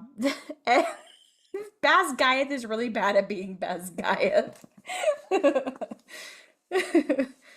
Okay, this is a really good one that I found, that a lot of people have raised. Question 2. If Andarna dies, does it affect Violet? Is she safe because of her bond with Tarn? What if Tarn dies and she still has Andarna? If a writer burns out, it can kill their dragon. But what happens when you're bonded to 2 dragons? Has it ever happened before or been mentioned? From what they say in the book, it says that it's never happened, that no one's ever bonded 2 dragons. They do make mention but that's of a really that. great question. It's a great question. Yeah, if something happens to Andarna, if the dragon dies, the writer dies, even if the writer doesn't die with the dragon. If the dragon dies, the writer dies, unless they become venom. That was another thing I want answered, because like that's but that's a different question. Let's address this one first. Like, what happens? What happens if something happens to one of Violet's dragons? And I guess we just don't know, and that's part of the unknown of it. Mm-hmm. Because that's my answer. Her situation is unprecedented, and also Andarna is a different breed of dragon that has been waiting around that hasn't been seen in 650 years. So my next question on my list, that a lot of people have been asking is, where is Violet's second signet? What do you speculate it could be? What do you think it could be? That's a great question, because it's like, that is a great question. This? I actually never thought about that, about her getting a second signet, but no, actually I did when I was like, when they were doing the whole Xaden thing, I was like, okay, well, where's Violet's second one, and what's it gonna be? I have a feeling that it's gonna be something active and not like an intrinsic. I don't think she'll be an intrinsic. Watch it be thunder. She can be thunder and lightning. Like, I'll create the thunder, and then I'll make little thunder, little lightning, little thunder, little lightning. When we have sex, it rains too. Oh, gross. The dragon sex, just gross. I mean, why make that a part of it? And exactly, why make that a part of? But also, and they even mention this early on. It's like, do they actually love each other, or are they just so horny for each other because Tarn and Sorrengail are, and it's influencing their feelings toward each other? Because they're also can't get rid of each other, because Xaden and Violet are also bonded for life now because of their dragons who are mated. So it's like, is what they're feeling real for each other? Because like everything kind of points to no. Because like Violet is the worst possible partner for Xaden, and like Xaden is amazing, but all the things but they're that both hot. Oh, so they automatically should. Oh, okay. I see where you're coming from. Well, I mean, I'm just making a point. Like, that's the depth of their relationship. Yeah, that's what I was saying earlier. Like, their whole relationship is how horny they are for each other. Sex like, is great. Good sex is great. But I mean, you can't rely. Enough. It's not enough, and you can't just rely on the spice factor and let all the intimate things happen off page the way that it happened in this book, like with the letters and things like that. And then even when they have interludes together, she mentions it, and she's like, well, at least we had a night together. I'm like, Kate, could we have seen that? Like, okay, we have one night together. Like, let's make it count. Yeah. Let's have this conversation. Let's have this sexual encounter. Like, we should at least get to see it, and we barely see Xaden in this book. There are 623 pages in this book, and I have 3 pink tabs for sex times. You Bullshit. have a special color for sex? Yeah. With your tabs? Yeah. Of course I do. Do you want a quick reference? Yeah, you want to know where it is? There's not enough pink tabs in this book. There's over 600 pages, and we have 3 sexual encounters that we actually get to see on page. Bullshit. Rebecca, we want more. We want more Rebecca! sex. You know, I saw a reel a while back, and the caption was just like everyone after reading Iron Flame, and it's just clips of Klaus from Vampire Diaries screaming Rebecca. Rebecca! Rebecca! Rebecca! You cannot hide from me, Rebecca! That's great. I love that. It's so good. All All right, right, here's the last question. This is the last question on my list. Ready? Okay. Yeah. It's more of a paragraph, so bear with me. So it's a series of questions. It's really more of a thought for us to kind of expand on. Can Violet wield storms like her mother because her signet is lightning? Reference page 372. Felix explains to Violet, lightning may appear from various sources, but Tarn channels his power through you. You are the vessel. You are the pathway. You are the cloud, for lack of a better term. How else do you think you can wield from a blue sky? Do you never realize it's easier for you to wield during a storm, but you're capable of both? Also, I loved that Felix talked down to Violet for her lack of experience, control, and practice. Yes. Everyone seems so worried to hurt her feelings, so much so that they aren't brutally honest with her when they need to be. Yeah, and then when people are brutally honest with her, she's like, drama.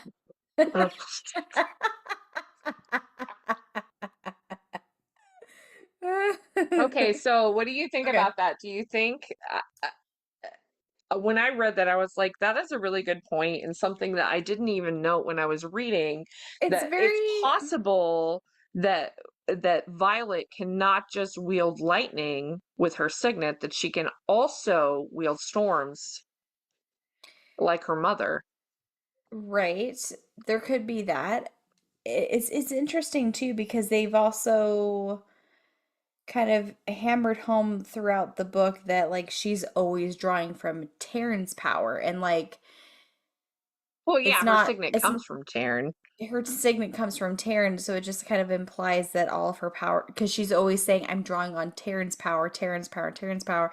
And then even towards the end, she's like, okay, when she can't fuel the ward stone, she's like, okay, I understand why people turn now, because there's not enough. I don't have enough.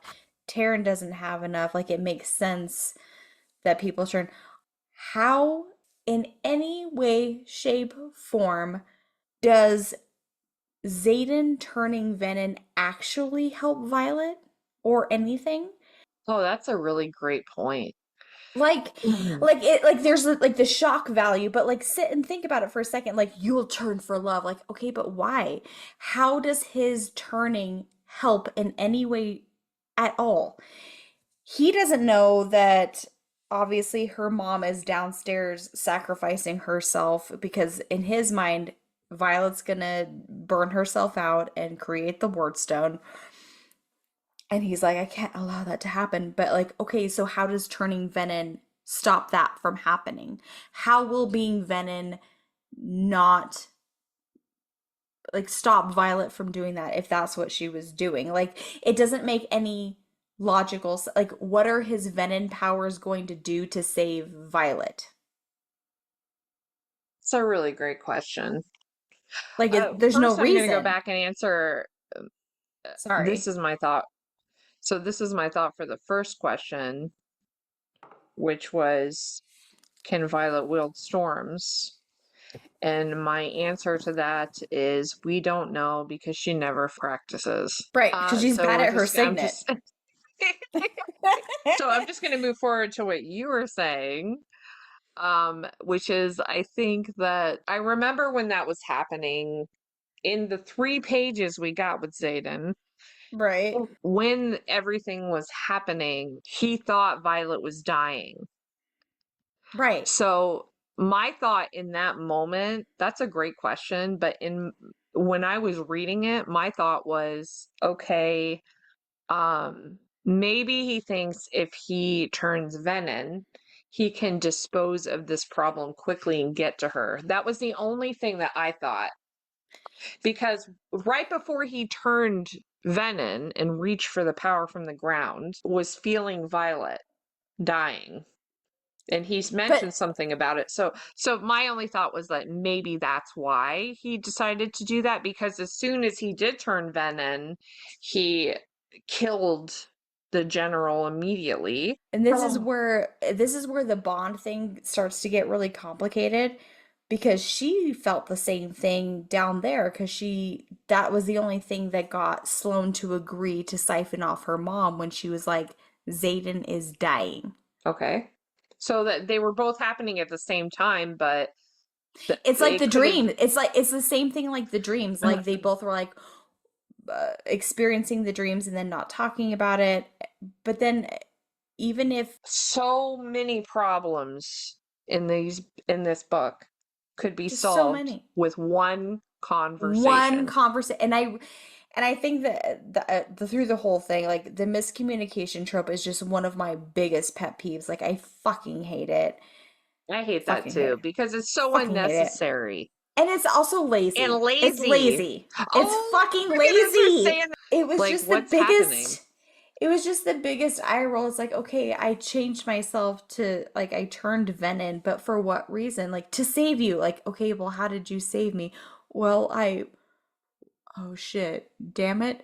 And then you even have that tacked on Xaden POV going down to Jack's cell, be like, what is the cure? Tell me now. There has to be a cure. No, there's not. We're brothers now. Like, okay, Vampire Diaries, like. Okay, but here's the thing. Like, there's no cure, but you can just drink something and be normal and go back to school. That is a cure. That's what that is. That's what the serum is. The serum, isn't that the same serum that blocks your signet to your blocks your communication to your dragon? It's the same thing. So the only way for Xaden to, in this scenario, stop the venom side is for him to sever his tie with Sorrengail and Taryn and school. Violet yeah, that's what the book said. It really just starts to fall apart. We'll see what happens. And I wrote just a couple of questions that I thought when I got to the end of the book, some questions that I would like to see answered in the near future, either in the next book, in Onyx Storm, or so on and so forth. And I'm just going to read all three.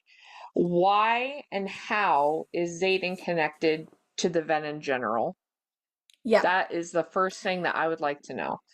The next is, will Violet develop feelings for Dane, which we've already discussed? And the third is, how does being Venom affect Xaden's connection with Sorrengail?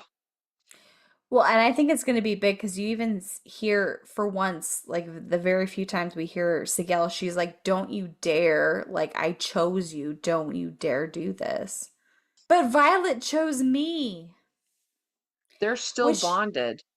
They're still bonded. Which is interesting to me, because I know that Jack was obviously still bonded with his dragon, but how does it affect their bond? Because it has to. Mm-hmm. Yeah, but also why? Okay, here's a question. Because otherwise she wouldn't have been like, don't do this, don't do this. Like, there has to be something. She said that. She did say, don't do this. She did say that. But it has to be more than you'll just be venom. Like, it has to be more desperate for her to be that way.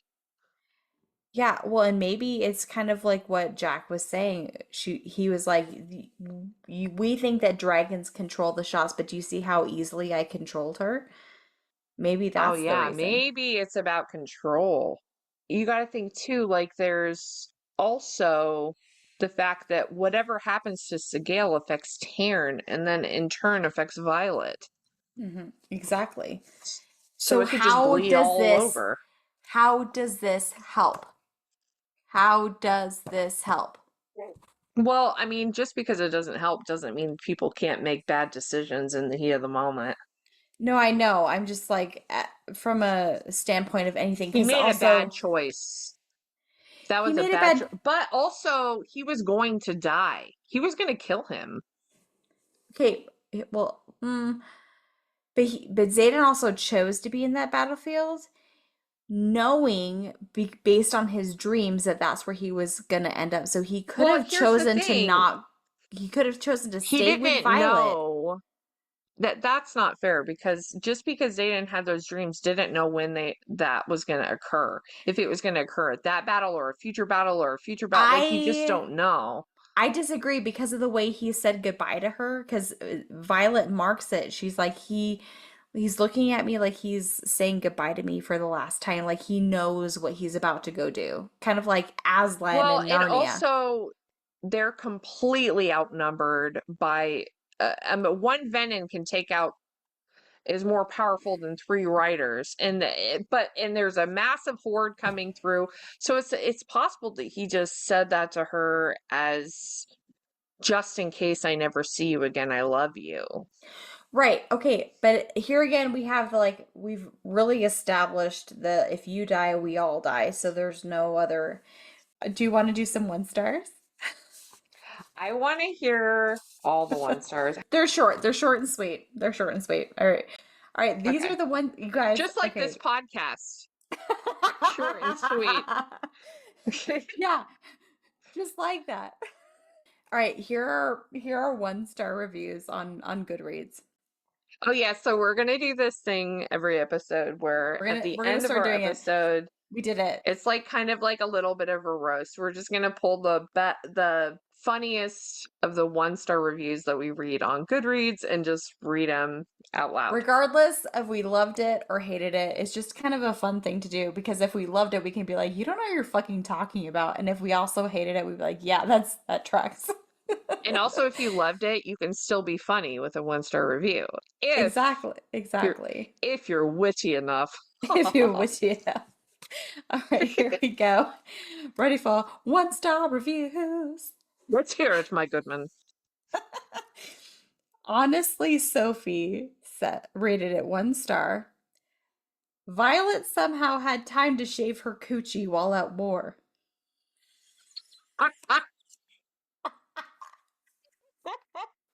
That was really good. That might be the best one. You might not even have to read anymore. And I have to bring this back, because the comments to this post, I have to highlight a comment. LMAO, you came back after Zayden's skinny jeans. It was the same. Was that the same girl? It was the same girl. The skinny jeans. That was my favorite one. I know. I had to bring it back. Honestly, Sophie is like an honorary book club member. I almost want to like reach out to her for each book and be like, "Hey, Sophie, what do you think of this?" Honestly, Sophie, come on over here. Honestly, Soph. Okay, listen to the rest of this. Okay, you came back after Zayden's skinny jeans. Ma'am, you knew what you were getting into. Now you have a shaved box visual. Stop doing this to yourself. That's like the perfect thing, because like you have to read it. Like even if like you don't think it's like great, if you want, but okay, it's Riley, so good. Riley says, not gonna lie, this one made me embarrassed that I liked the first book. I will be taking no questions at this time. Thank you. That's good. Jillian Glover, literary fast fashion, fast fantasy. To the people rating this 5 stars, get well soon. Whatever you're going through can't be easy. Anyways, I'm extremely happy that I read this on my library app instead of paying real green US dollars for a book that was so obviously rushed by everyone involved. It did feel rushed. It definitely did. Like fast writing. Rushed and filler together. It was a bad lot combo. Of filler. Phoebes, ! Said, who the fuck is paying everyone to rate this shit 5 stars? Because I know y'all be fucking lying right now. Rebecca Yarros, do us all a favor and kill the characters off in the next book so people can finally be free from this series. What happened to real literature? Oh, ouch. Oh, that's rough, man. That might make me cry if it was my book. VN, just VN. 1 star because I'd rather go through open heart surgery without anesthesia rather than read another book written by Rebecca Yarros. Oh my god. That's really, really heavy. Vera Agati says, should be named Iron Lame because it was awful. That was good. I like that one. A bunch of people, like I'm not even gonna bother names, just like a large amount of people with just said trash. Oh yeah, I know. If people hated that book, man, I'm telling you though, Onyx Storm's going to be a bestseller immediately. Yeah, because Immediately will be. and Because both we because have to people know. actually want it and because people want to hate read it, and I think that I'll fall into both categories. I Last don't one. think that I'm going to hate read it. Like, I only hate it if I hate it. Okay, this one is actually a 2-star, but I'll allow it. Mystery Girl, 2 stars. 0 out of 10 would not listen to again. I gave Fourth Wing Ugh. 5 stars, and I will always love that book, but this book was so dog shit. The only reason this Oh my book got God. any stars from me is because I gave 2 stars for Tairn. Love that rapscallion. I no longer care to continue this series, and if book 3 never gets published, I honestly won't care. Damn it, Rebecca. I love that people like say Rebecca in that Yarros because saying Rebecca is so much funnier. Rebecca, stop it. Rebecca. All right, continue. Okay, so that's the last one I got. Oh my God, are we at the end? We're at the end. What time is it? How long have we been doing this? Oh my God. This Okay, is one sitting, guys. it's One guys, sitting. It's 12:45 for me, which means it's 2:45 for you, which means Yes. we've been on for 6.5 hours. That's almost a full day at work. That's a record.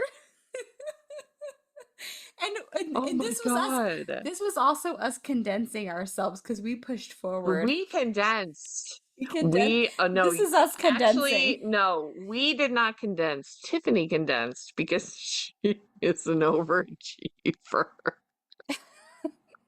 A lot of good it did, yeah.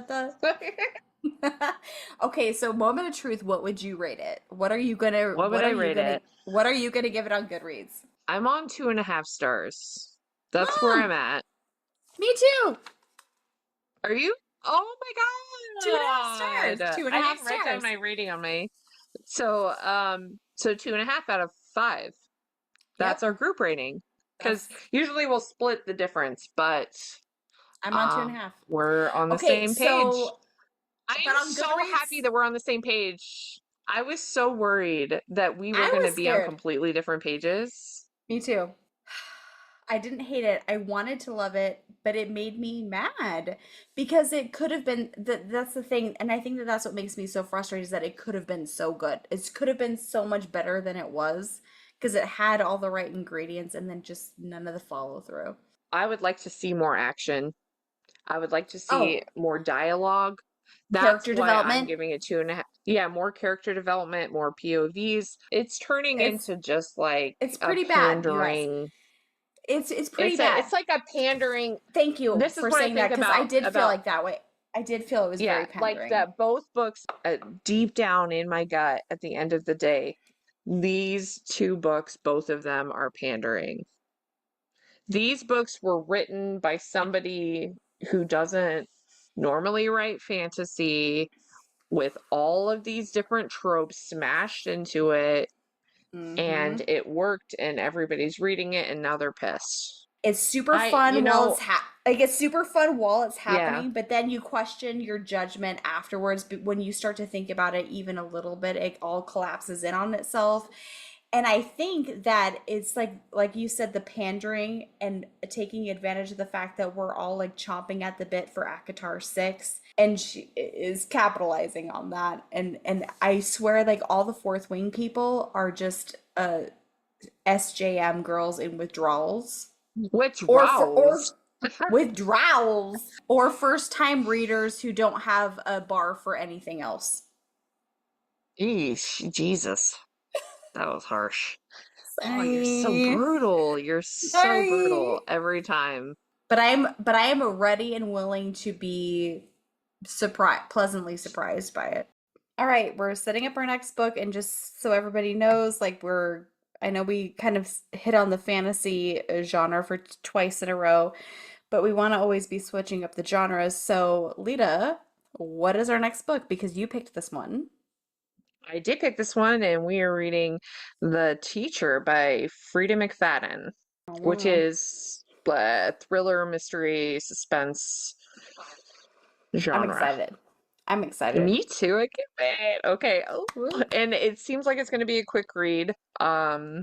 So we will be reading that for the month of August. Signing off. Are we leaving? Let's go with that.